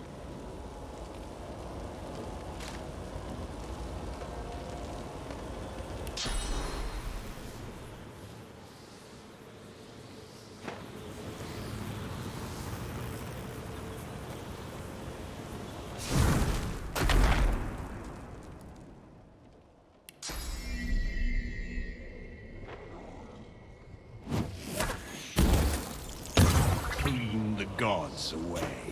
I clean you out.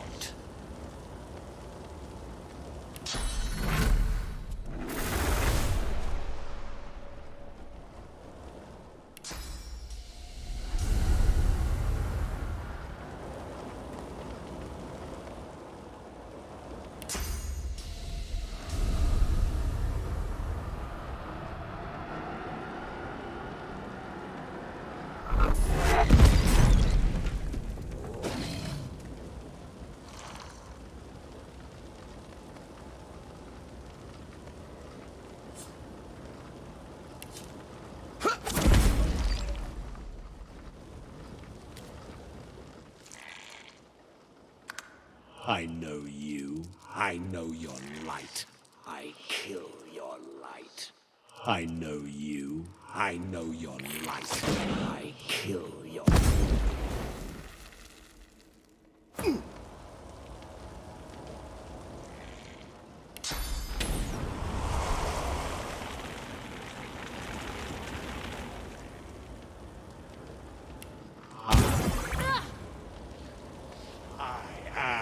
all.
One barrel of fish stands out from...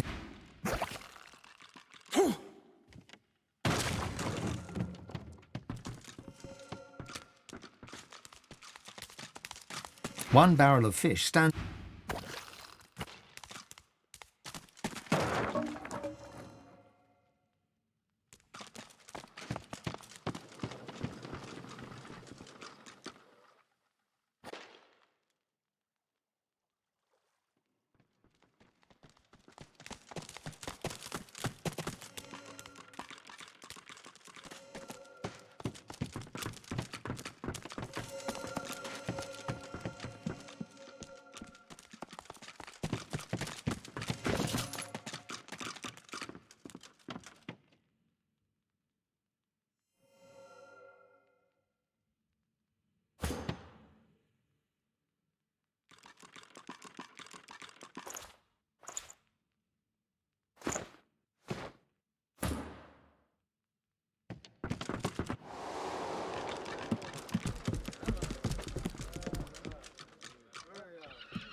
You see a man, well-fed and wealthy, but stress has lined his face and narrowed his waist. He seems to be... You took your time. The Magisters are searching the place, and Lohar needs to get his stuff out of the basement if he doesn't want to lose it.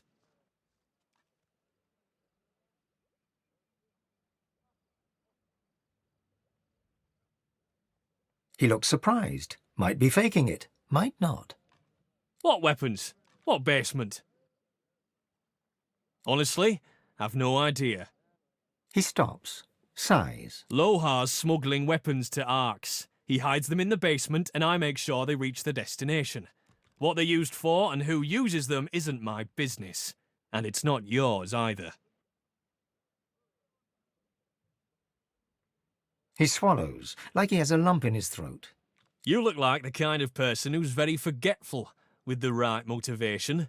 I have a sum of money in my pocket. It adds up to a very good time in the tavern.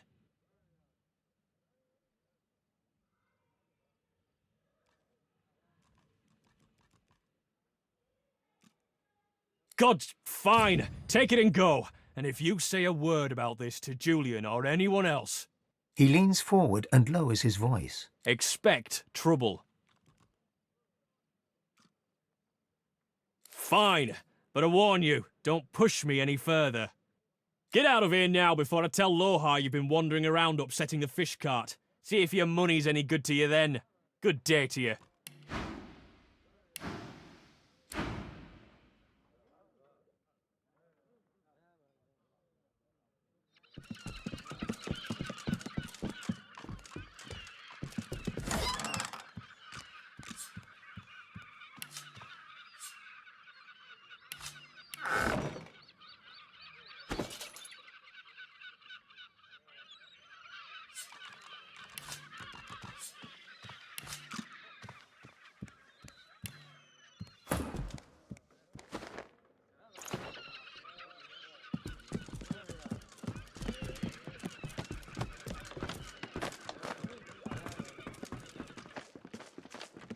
Go away, Dallas, or I'll sorcery you.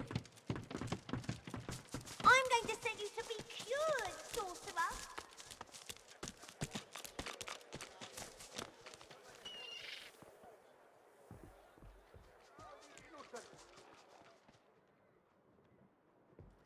But Ma...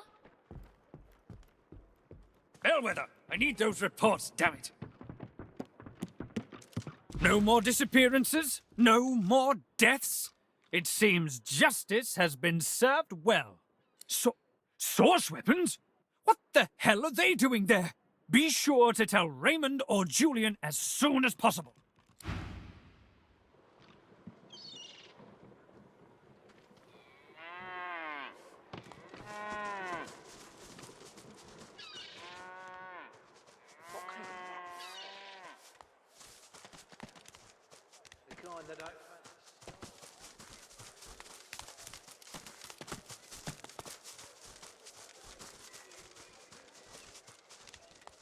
Don't let up now.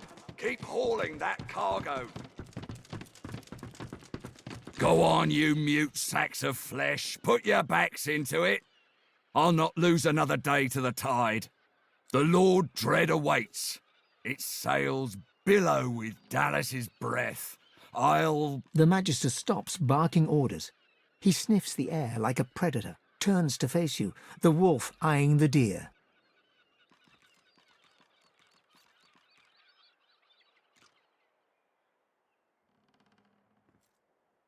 You do not get to make that decision. That decision is mine. A good day? Let's talk about a good day.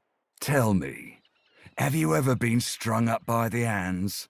Your body swinging like a bell's clapper as your bones are being broken with cast iron rods? We do cruel things unto others and unto ourselves because we must. He licks his lips. Dry flesh turns wet. See, I'd like to string you up too. Rack you with rods and leave you dangling over a puddle of your own blood and piss.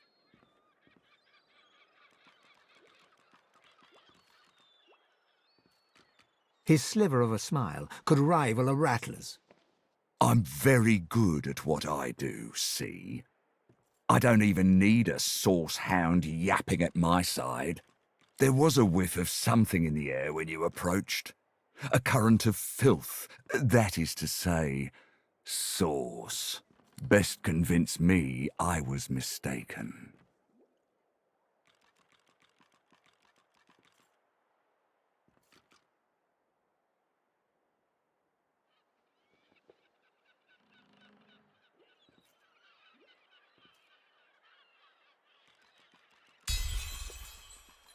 He leans in closer and sniffs the air once more. Interesting. So I was mistaken. Must have been ambition I smelt on you, not the magic that dare not speak its name. Very well. In that case, we'll forego the gallows and turn straight to the hunt. A would-be magister has to prove his killer instinct. After all, seems peaceful here, doesn't it? A quiet day in a quiet town. One wouldn't think these drifting woods toss on dwarf-troubled waters, but they do. Consider for a moment the dwarf. What is he? A mule? A beast of burden? But some defy that role. There are rats among them, dancing to their rat queen's tune. I've need of a rat catcher. Of course, I must depart post-haste, but Julian here will stay behind and be a good little parrot. Ask and he will answer. Stay behind? But I've my orders, same as you. Dallas. Like I said, Julian is staying. And with that, I must be off. No hard feelings about the death threats, of course. How about we part shaking hands instead of stringing them up? How very heartwarming. One last thing. The Magisters here are diligent men and women. A stranger like you may run into troubles with them. Should this happen, just wave this piece of parchment in their eager little faces. My signature will placate them without fail, I assure you. Adieu and good luck. The Lord Dread awaits. The use of the gallows I pass on to you. The time has come, my stitched-lip lovelies. We set sail.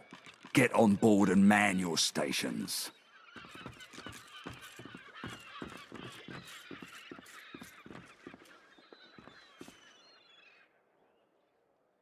Left behind like a dog. Bah!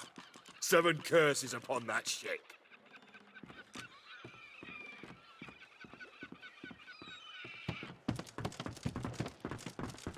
The Magister is rubbing the dirt off his robes, none the worse for wear, apparently, from the blast of magic that knocked him off his feet. You! The damn recruit! I'd be whining and dining aboard the Lord Dread if it weren't for you. Your meddling in Magister affairs had better be worth it. Yes, I am very much aware.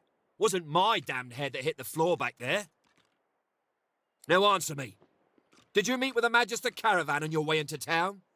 The hour's growing late and I'm beginning to worry something might have gone wrong. By the Bishop's bones, you saw it? Out with it, man. What happened?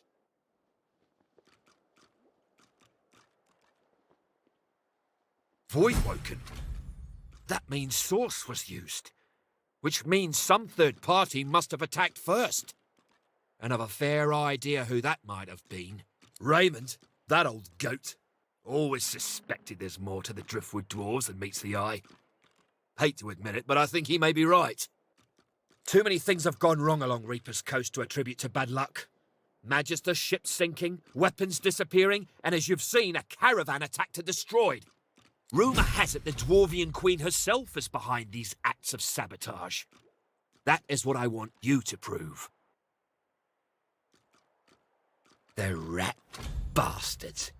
Hid 'em right under our very noses. A marvellous find indeed. But I don't suppose you actually saw Lohar or one of his cronies handle these weapons in person.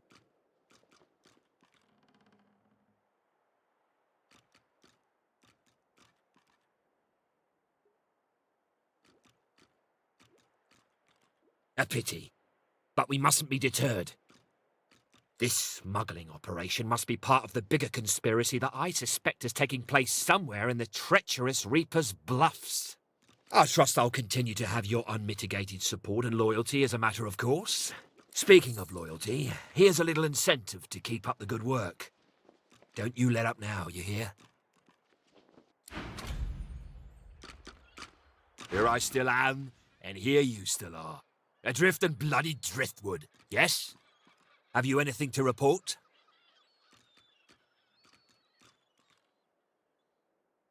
Of course he is. It's so obvious. It's just that we could never prove it. Try to weasel your way into his network, why don't you? See how deeply the rats are tunneling.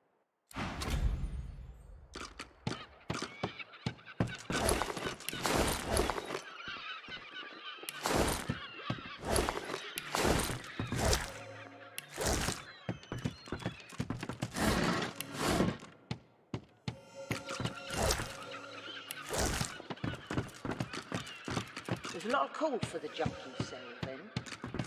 Junk? Why, I offer nothing less than the wisdom of the ancients, and... Vapid fiction, along with a large helping of ham. If there's no work for an honest dwarf like myself, the likes of you don't stand a chance, mate. Best not linger. Your lot tends to rile people up.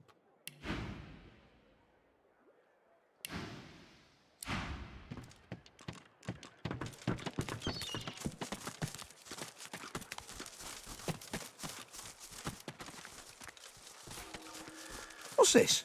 I found something.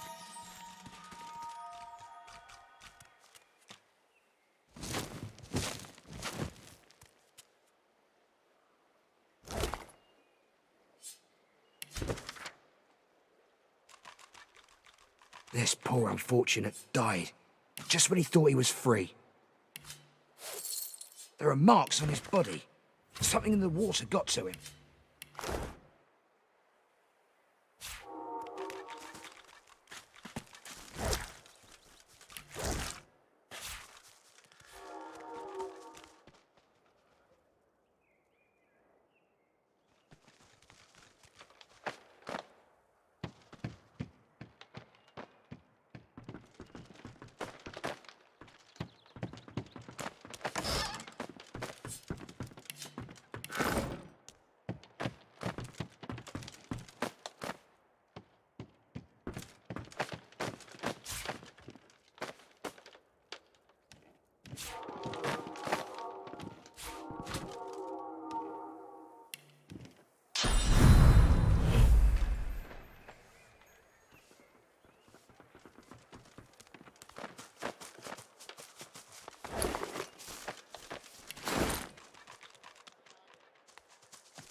to murder Manchester.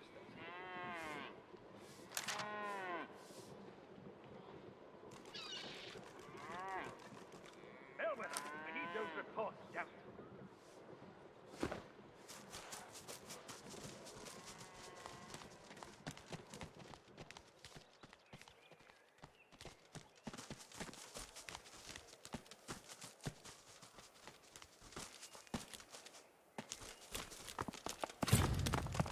You ever think about running off, like Barnby and Sam did? Hell no. You know what Raymond would do if he caught us? Ah, yes. One of Murray's heroes passes. Come on through, but mind the smell.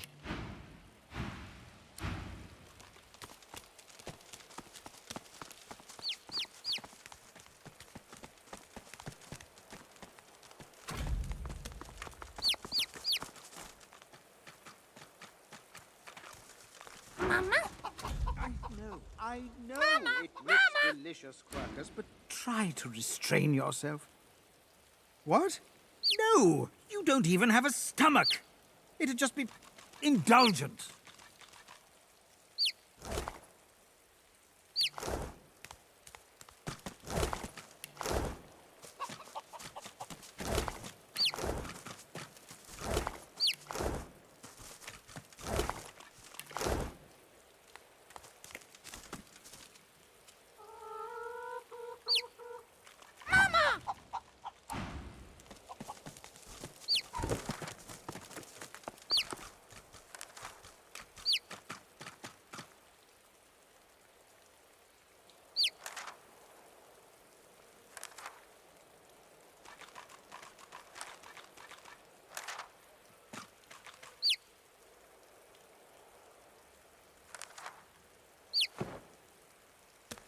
Of course I'm right. Stick with me, kid. I won't steer you wrong.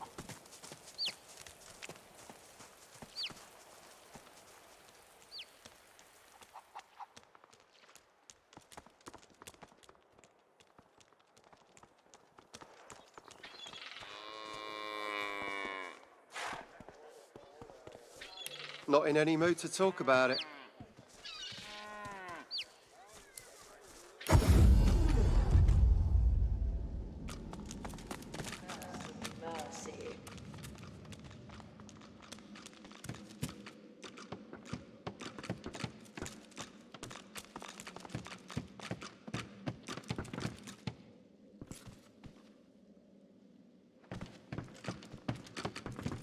What do you want? Boss is busy. Good. Boss could use some good news. Listen up. Don't waste his time.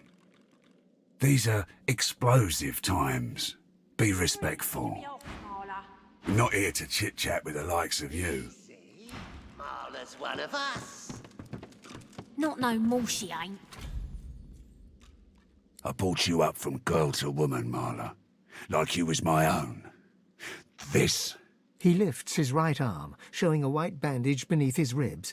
A wet red spot shows through. This ain't the thanks I expected. Who sent you? The formidable dwarf slams his fist on the side table. You hear a loud crack. Enough! Do you know they killed Anhar? Do ya? Start talking sense or I'll take that tongue right out of your mouth and fry it for supper. Barnt, Cade, get her to talk or bleed her out. She ain't one of mine anymore. His sneer travels from the restrained dwarf to you. And you. You better have a damn good reason for coming here.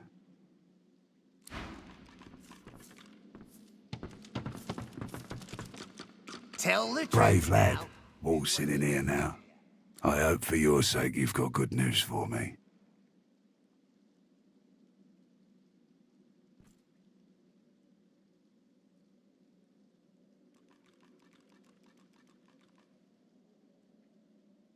You came into my house, bub, not the other way around. He winces loudly and holds a hand to the bandage on his side. The large red spot in its centre has grown larger and wetter.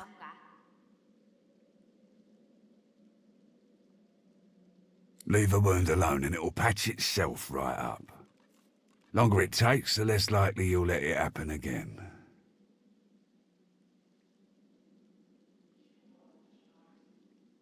That's why I said it. So, how'd you make it out of Fort Joy? You're making this much harder than it needs to be.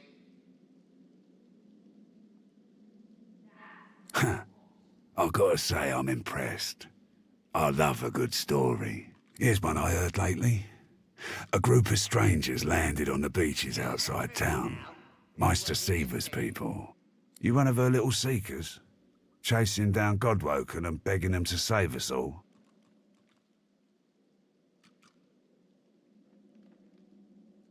So? What do you want? I heard rumour Mordus is working for the Order. What say you? Ah, I should have guessed. I could help you.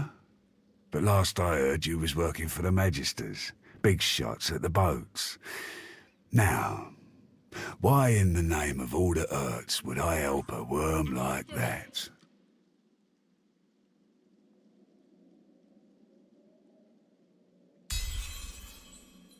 An unpleasant smirk twitches around the corners of his mouth. Right. I reckon I could help you out. Depending on what you can do for me.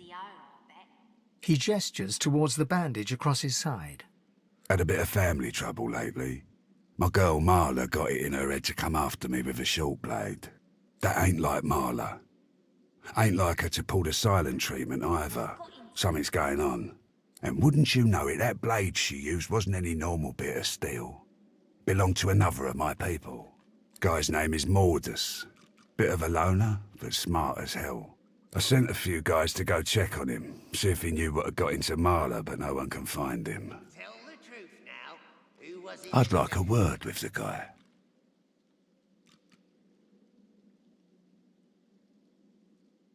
Glad you see it that way. No one's seen him in a good few. I've got some people checking out his house near the tavern now, though. Tell them I sent you, and they'll let you know what they've found. Truth is, they might be glad to see you. Reckon a sorcerer will have better luck finding one of their own. Good. One more thing. Like I said, Mordus is a sorcerer. Maybe even one of the ones Seaver's after. If there's something you want to find out from him, you might want to ask before I have my word with him. Here, you can take this off my hands. More suited to your kind, really. Good luck. I heard rumour Mordus is working for the Order. What say you?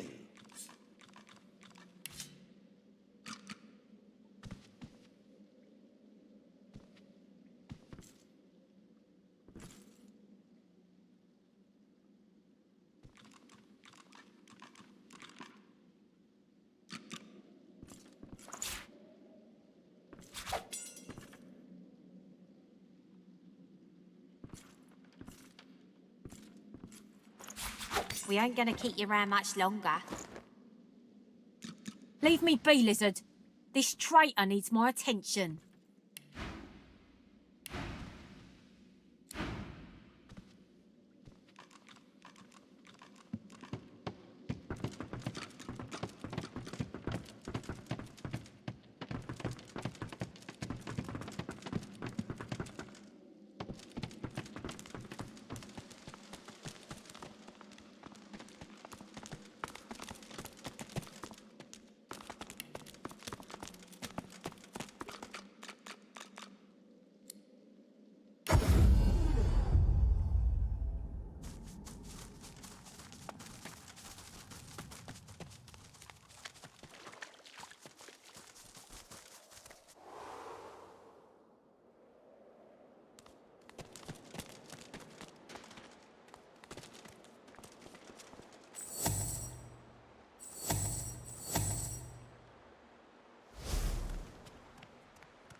Reaper's coast will tremble.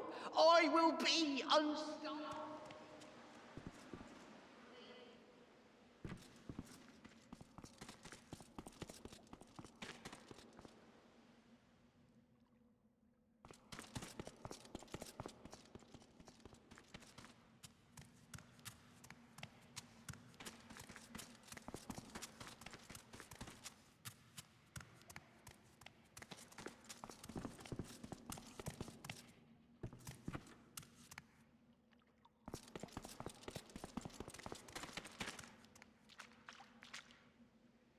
A cave of bodies, and still not enough source to complete the ritual.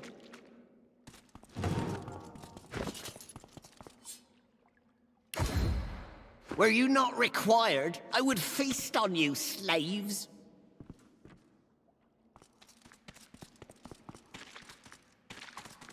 You made it all the way here, you creeping little maggots? Have you wriggled up to bow to me? As Lohar sent you to beg forgiveness for his sins, my lord had faith. He came to me when Lohar failed the queen. And as a reward for my service, he has granted me his favor. He has granted me Mord Akaim.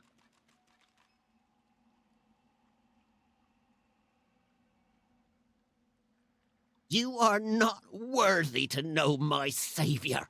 But if you won't bow to me in this life, you'll bow to him in the next.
Prepare yourself.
Crush the flies! Mordecai commands you!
Doesn't it?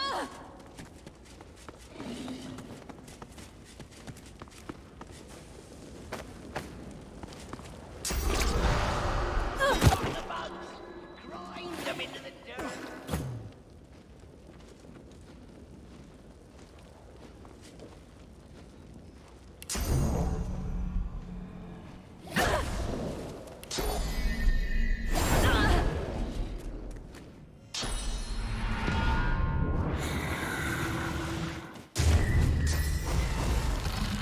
Thank you, sorcerers! Thank you for the source I need to become Mordecai!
The Master Sorcerer throws up his pocked, cracked arms to defend himself as you step forward.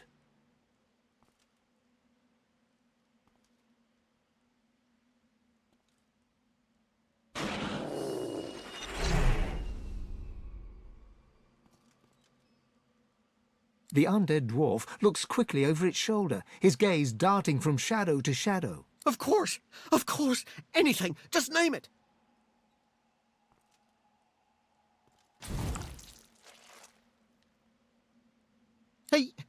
He wanted the Death Folk destroyed!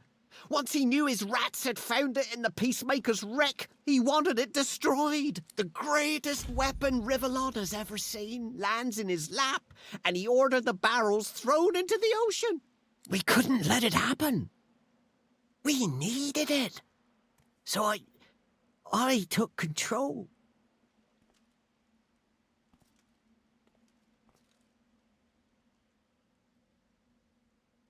The power gifted to me, the power of Mordecai, the power to bend the feeble-minded to my will, and so much more. It was a gift from... It was a gift.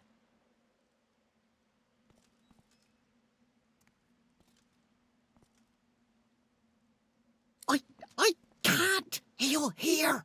He'll know. He'll find me. He'll come. So ask, and let me go. The skeleton wrings his hands, looking around him. What? Source? The skeleton slowly lowers his arms, staring at you in disbelief. Of course. You're Godwoken. You seek power. Ultimate power. And I worried we could not find common ground. Yes, Godwoken, I can teach you. If you swear you won't banish me to the afterlife. The death of the flesh is one of the smallest deaths. I have not passed on to the Hall of Echoes, nor do I ever intend to. Please, Godwoken, let me walk away, and I swear I will show you all I know. Praise be. Very well, Godwoken. Listen carefully. Source and void, day and night, love and hate. One is meaningless without the other. To grow your source, to achieve your potential, you must embrace the void. The grinning skeleton reaches into the folds of his robes and pulls out a small black mass. It's covered in veins and oozing pus. Here, Godwoken. Take a bite. The finest meal you'll find in this cave. The heart of a Voidwoken. Perhaps not the most appetizing thing around, but if you truly want to channel more source... The skeleton extends his arm, jiggling the heart towards you. A glob of dark yellow pus oozes through the bones of his palm and drips to the ground.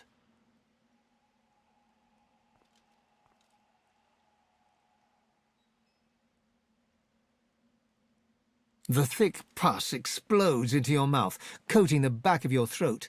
You can feel it running down your throat like rancid custard. You start to retch, your body struggling to reject this intruder. But your teeth clamp down hard on the fibrous, gritty flesh as you force yourself to chew and swallow. As the flesh fills your mouth, you start to see darkness. Darkness that swallows everything, all hope, all joy. Darkness that leaves nothing but the foul taste of betrayal. The vision fades, only to be replaced by a new sensation. Deep within you, you feel something change. Your soul opens up, and you feel it swell as new channels for source start to flow through you. You swallow all you can, and despite the meat in your stomach, you feel a new space inside you, a potential waiting to be filled. There, I held up my end of the bargain. I did as you asked, and now I'm getting as far from this cave as my bones will take me.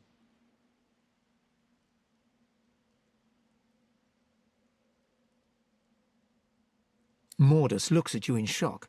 His skull twists into a mask of rage as comprehension dawns and oblivion opens before him. Liar! Traitor! I hope he rips your guts out your ears! The frail skeleton is still screaming obscenities when you bring your weapon down, caving in his skull. The jaw falls silent, dropping to the floor with a crack, and the pile of bones lies silent. I've never felt so alive. You feel newfound powers of the Source course wildly through your body. Deep inside your soul, your god calls for you. It would be wise to meet with your god again by performing the Meister's ritual, here or in Siva's vault.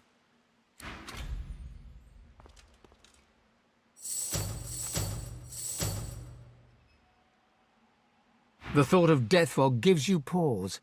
A weapon like that should give everyone pause. There can be no justification in using such a weapon. Ever. Fear not the weapon, but they who wield it.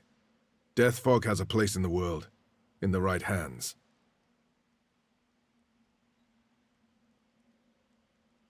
Who wakes up in the morning and thinks, today I'll invent something that'll be able to murder people by the hundreds?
The ghost stares down at his broken, twisted body, a look of glum resignation on his face. It ain't a pretty way to go, mind you. Could be a damn sight better than whatever Lohar would have done if he'd got his hands on us. Mind control or no, he'll be livid when he finds out what we did.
The spirit keeps glancing back.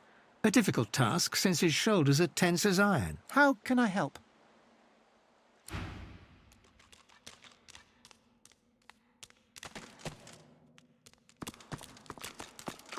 Even dead, I don't get no peace. You need something. What's it look like?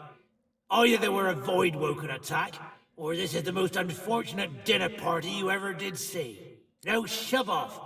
I've got an afterlife to enjoy, and your jabbering ain't making it easy. Walk on, heartbeat. I got nothing to say to you. The dwarf pulls a dagger with shocking dexterity and reflexively swings at your gut. Thankfully, the ephemeral blade passes right through you. With a rancid look, the dwarf pockets the knife. As he does so, you see an elaborate seal on the handle. Through gritted teeth, the dwarf growls. We're done here. Don't worry about it, says Lohar. Quietest work around, says Lohar. Well, I don't see him here, cold as the stone he's lying on. It will be fine, my arse. And here I was, the fool, believing him. The ghost swings a foot to kick its old body in frustration, but the boot sails straight through her corpse. Because it's his fault. If not for him, I'd still be sitting there, wine in hand, happy as Larry. But no, he knew best.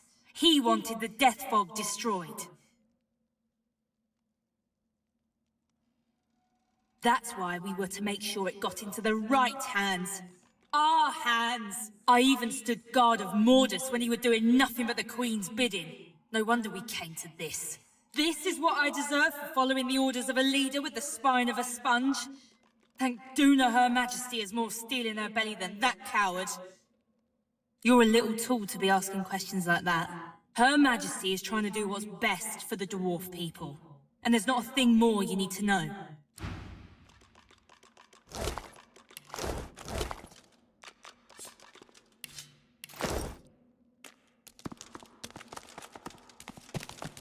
The lock's melting away.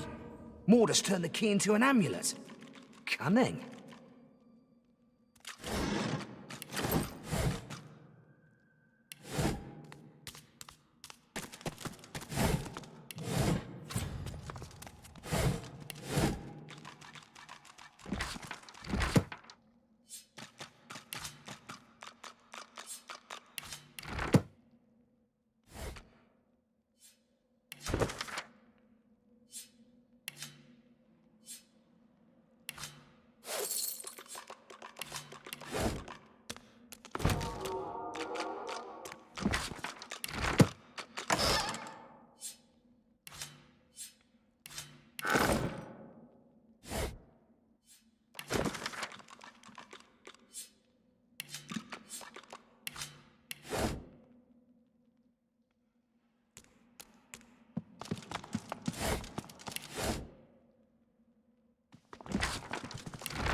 A letter with a dwarf seal.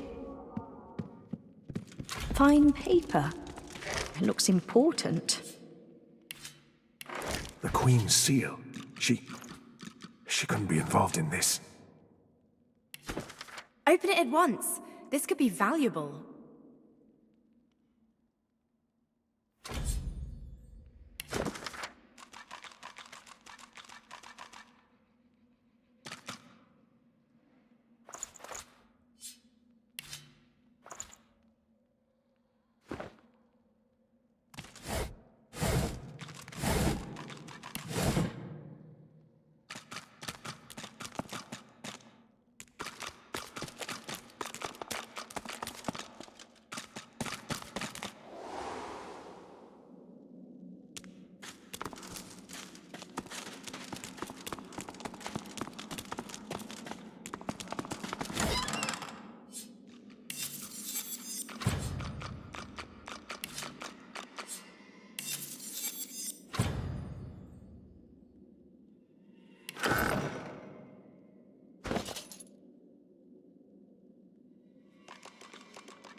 And I thought this cave couldn't get any more grim. I do not want to know what that smell is. Death, most likely. What's your step?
Careful, I've spotted a trap.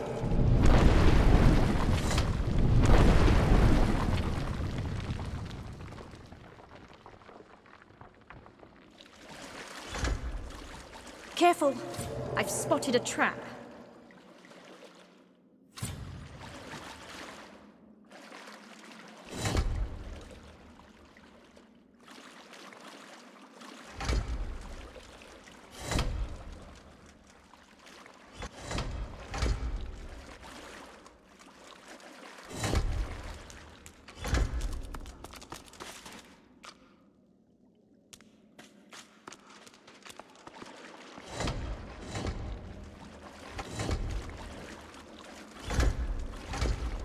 Careful now, that's a trap.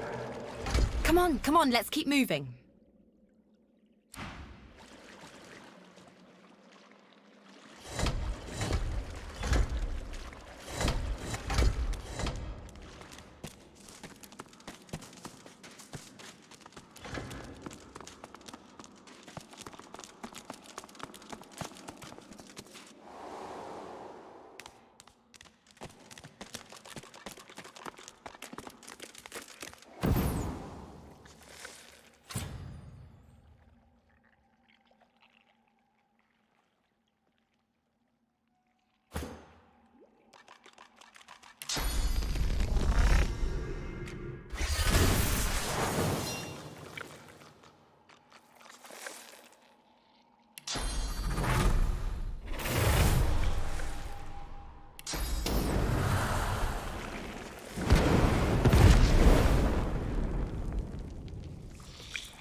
The spirit twists and turns in front of you. It looks lost. It looks scared. It looks desperate. As your hand passes through the ghost, you feel its fear flow into you. You feel its confusion. You feel hands on the hard stone, ripped skin where the monster grabbed you. You're surrounded by darkness.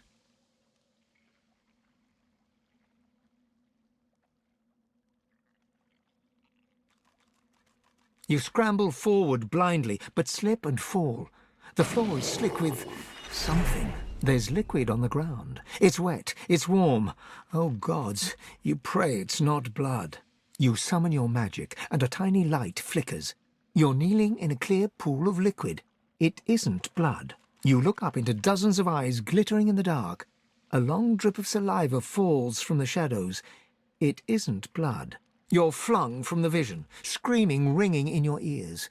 Back in your own body, you double over, trying not to retch.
The dwarf sways in front of you. His eyes are unfocused, and he seems to be mumbling something to himself. 84 tankards of beer in a cave, 84 tankards of beer. Pick one up, tip back your cup. 80. The ghost grasps at the handle of his mug and stares in confusion as his hand passes right through it. 4 tankards of beer. Oh, no, that ain't right.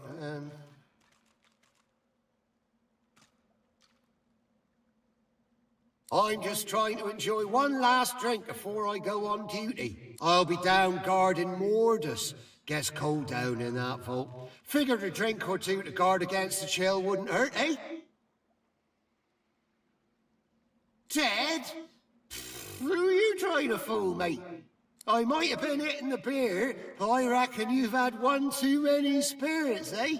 Eh? Spirits, get it? Nah, I'll just have one more and then I'm off. Just one more.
Mine.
Glory is mine.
Keeping it together, Bree. Buying or selling?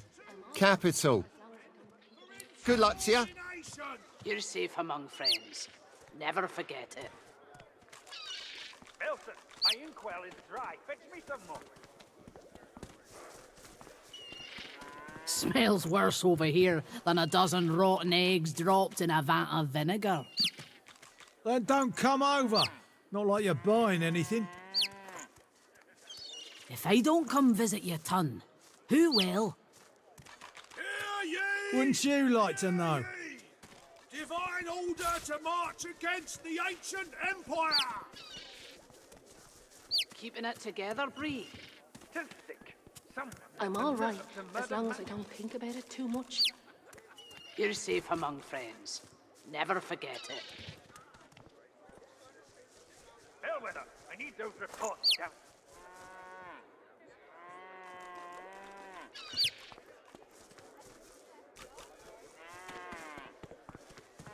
Hear ye! Hear ye! Bishop Alexander was slain by Seekers. Culprits still at large. Your fish stinks of the void. What kind of rat would sell such filth? The kind that don't fancy starving, along with the rest of this town. It's all well and good for you with your rations. We've got to take what we can get. As long as I don't think about it too much. Keep talking, dwarves, and you'll end up eating sawdust from a cell floor. Ah. Hear ye! Hear ye! Queen Justinia executes... Smells worse over here than a dozen rotten eggs dropped in a vat of vinegar. Then don't come over. Not like you're buying anything. If I don't come visit your ton, who will? Wouldn't you like to know?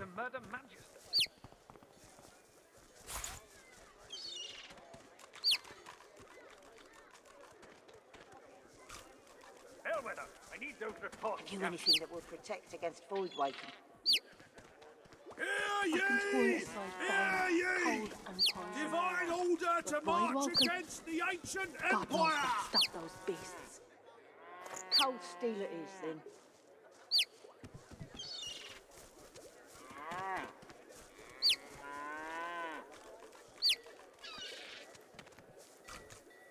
Wait until headquarters hears of my success. Perhaps I'll be promoted. Keeping it together, Bree. I'm all right, as long as I don't think about it too much. Hear ye! Hear ye! You're safe among friends. Bishop Alexander Never forget was it. slain by Seekers. Culprits still at large. Smells worse over here than a dozen rotten eggs dropped in a vat of vinegar. Then don't come over. Not like you're buying anything. If I don't come visit your ton, who will? Wouldn't you like to know? Hear ye! Hear ye! Keeping it together, Bree. Justinia I'm all right, executes as 2 long as dozen I don't noblemen for insubordination. You're safe among friends. Never forget it.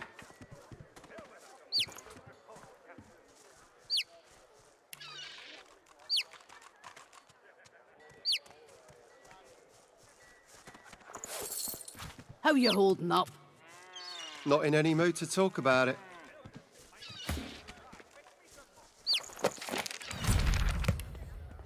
Hear ye! There's not a call Hear for ye! the junkies Divine selling them. order to march against the ancient What I offer empire! nothing less than the wisdom of the ancients, and Vapid fiction, along with a large helping of ham. Keeping it together, Bree. I'm all right, as long as I don't think about it too much. You're safe among friends. Never forget it. Hear ye! Hear ye! Bishop Alexander Smells worse over here than a dozen rotten eggs dropped in a vat of vinegar. Tell me, Then have you don't heard come any over. news? Not like you're buying anything. Nothing good. The void woken are If I everywhere. don't come visit your ton, Who will? Thank the divine you're here to protect us. Wouldn't you like to know? Yes, of course.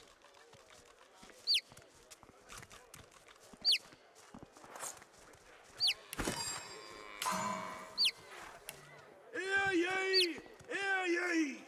Queen Justinia executes 24 noblemen. How you holding up? Subordination. Not in any mood to talk about it.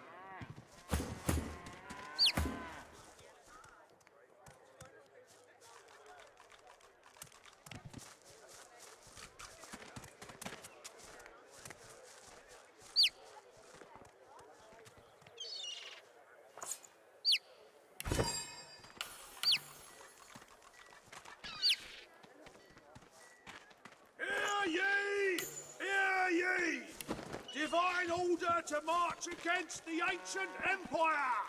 Smells worse over here than a dozen rotten eggs dropped in a vat of vinegar. Then don't come over. Not like you're buying anything. If I don't come visit your ton, who will? Wouldn't you like to know?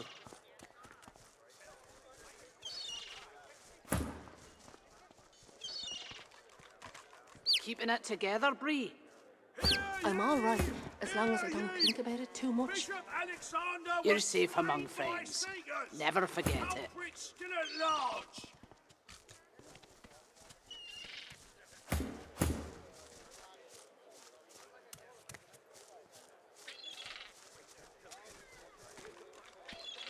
How you holding up?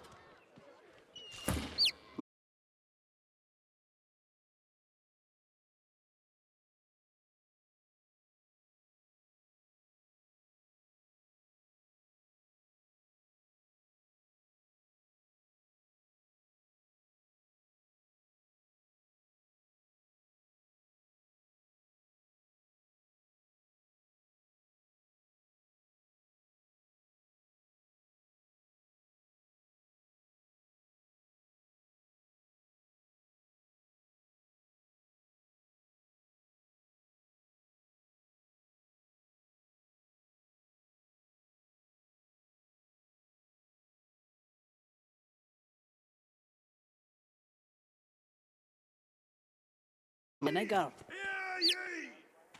Then don't come over. Not like you're buying anything. If I don't come visit your ton, who will? Wouldn't you like to know?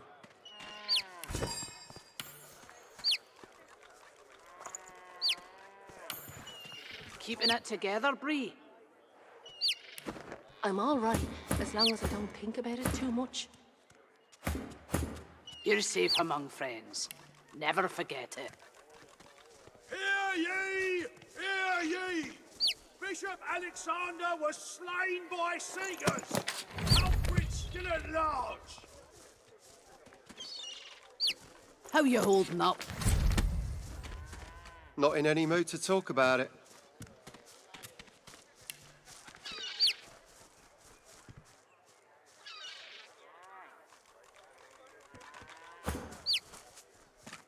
There's a lot of coal for the junk you sell, then. Junk? Why, I offer nothing less than the wisdom of the ancients. Hear ye! Hear ye! Queen That is fiction, Justinia along the road heading up. Keeping it together, Bree?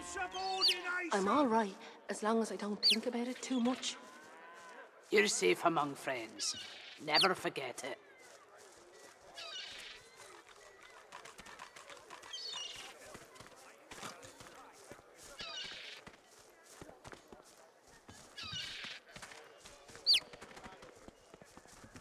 Keeping it together, Bree? I'm all right, as long as I don't think about it too much. You're safe among friends. Never forget it. To march against the ancient empire.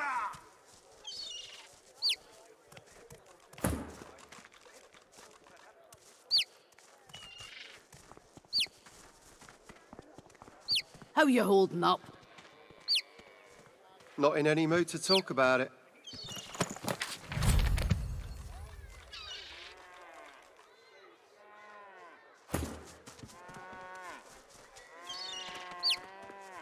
Hear ye! Alexander was slain by Seekers. Culprits still at large.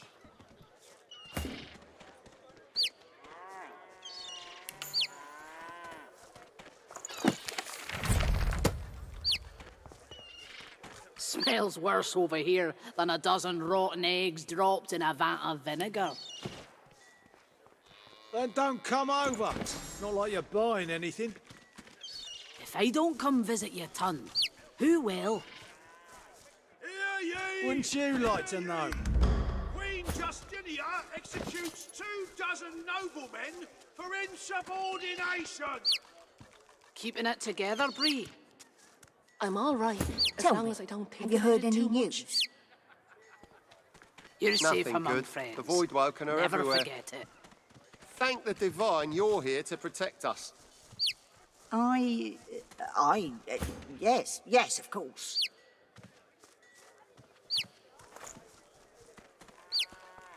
How you holding up? Not in any mood to talk about it. Divine order to march against the ancient empire.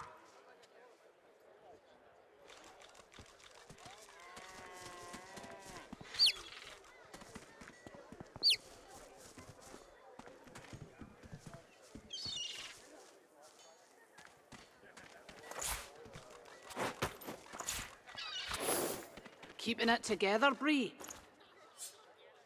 I'm all right, as long as I don't think about it too much. You're safe among friends. Never forget it. Alexander was slain by Seekers. Culprits still at large. Smells worse over here than a dozen rotten eggs dropped in a vat of vinegar. Then don't come over. Not like you're buying anything. If I don't come visit your ton, who will? Anything that will protect against Void Woken. Wouldn't you like to know? I can turn aside fire, cold and poison. But Void Woken, God knows what'll stop those beasts. Queen Justinia executes Cold steel it 24 is, then. noblemen for insubordination.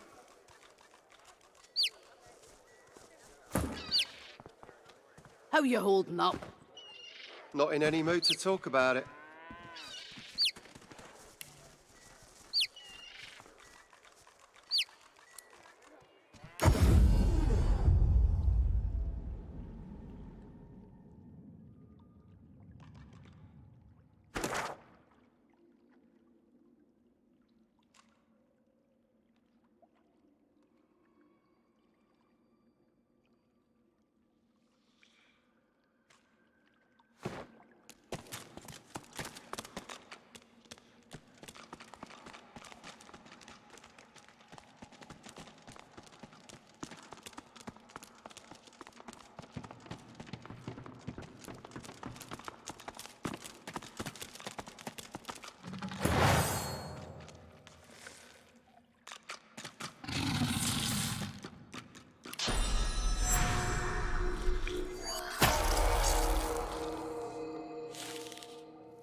to none.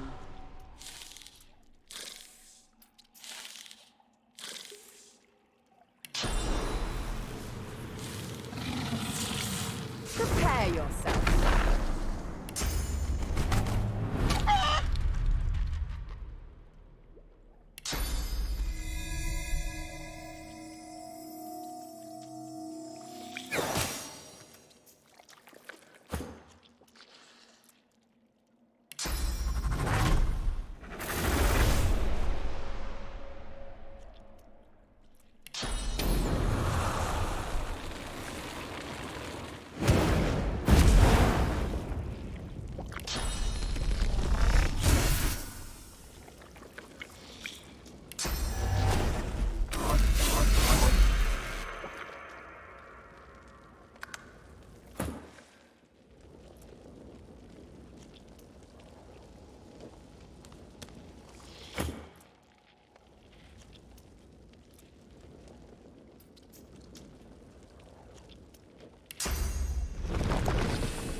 I've spotted something.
If the vertices were aligned correctly, then my runes should...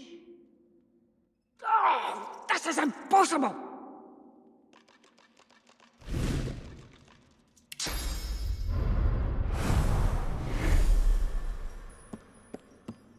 The dwarven woman hums to herself as she works with total focus and concentration. Her ears twitch as you approach, but she does not turn to you. Yes.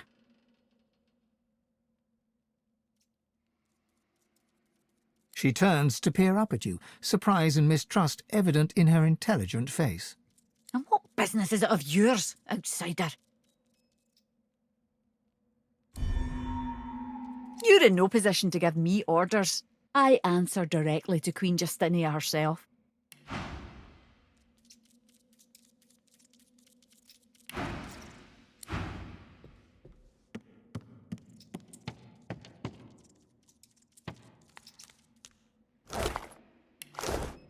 Perhaps if I modify the essential...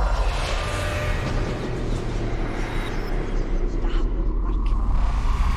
The spirit stares at you, through you.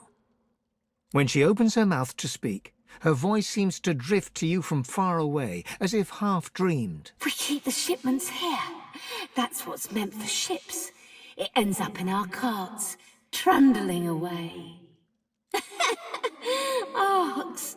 The barrels are rolling all the way to Arks. And when they get there, the air will turn to screams. Dying, choking screams. It wafts on the wind. The black ring choked. Arks will choke. They will all choke. I should go. I should go. I suppose that I should go.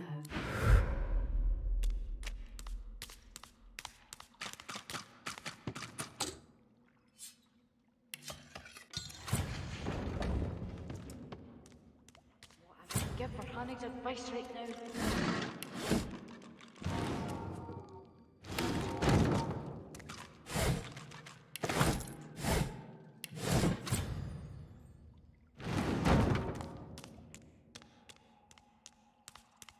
Perhaps modify the essential substrate with the... That will work.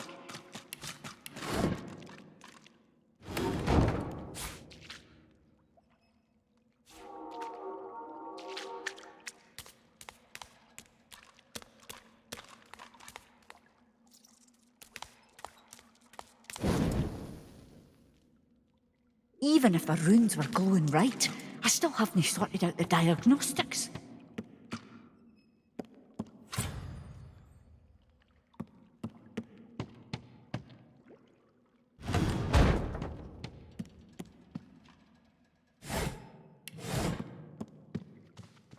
She's pretty sure there is a lot different these days. I've changed nothing.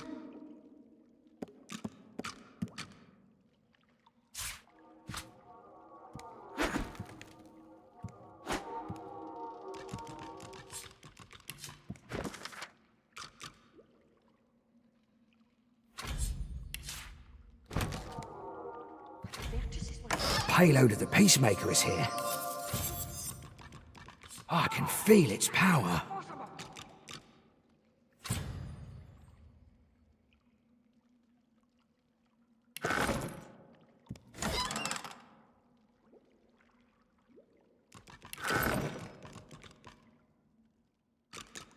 Watch if I modify the essential substrate with the... Oh, never mind, that won't work.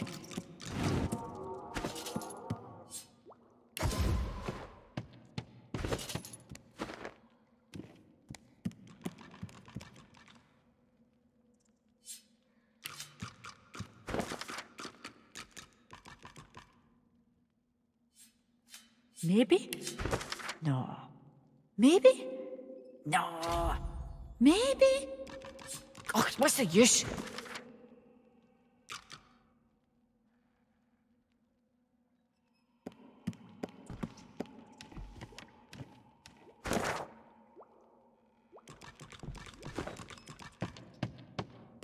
I'm positive I read about this in last month's Avant-Garde Alchemist.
This shrine fills you with your eyes flutter closed, and you see what she sees, a reverie, an idyll.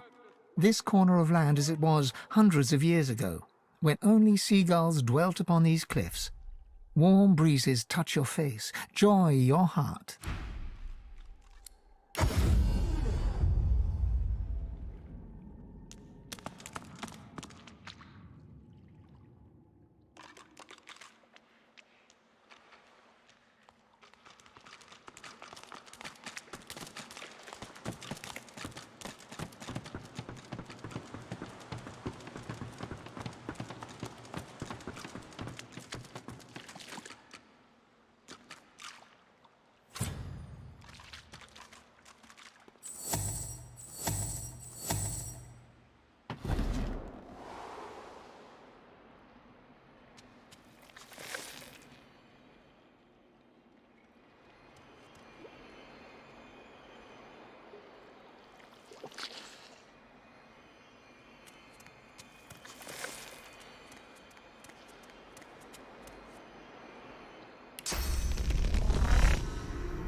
Is mine.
hatchlings. They ate us. Alive. They ate us all.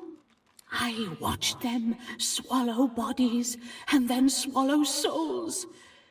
They fed on our flesh and our sauce. I did not think they would ever be stopped. I did not think they could ever be stopped. I would have said you had lost your mind, but... She looks around the chamber, taking in the sea of cracked, broken eggs and dead Voidwoken. But perhaps there is hope.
keeping it together, Bree? I'm all right, as long as I don't think about it too much. You're safe among friends. Never forget it.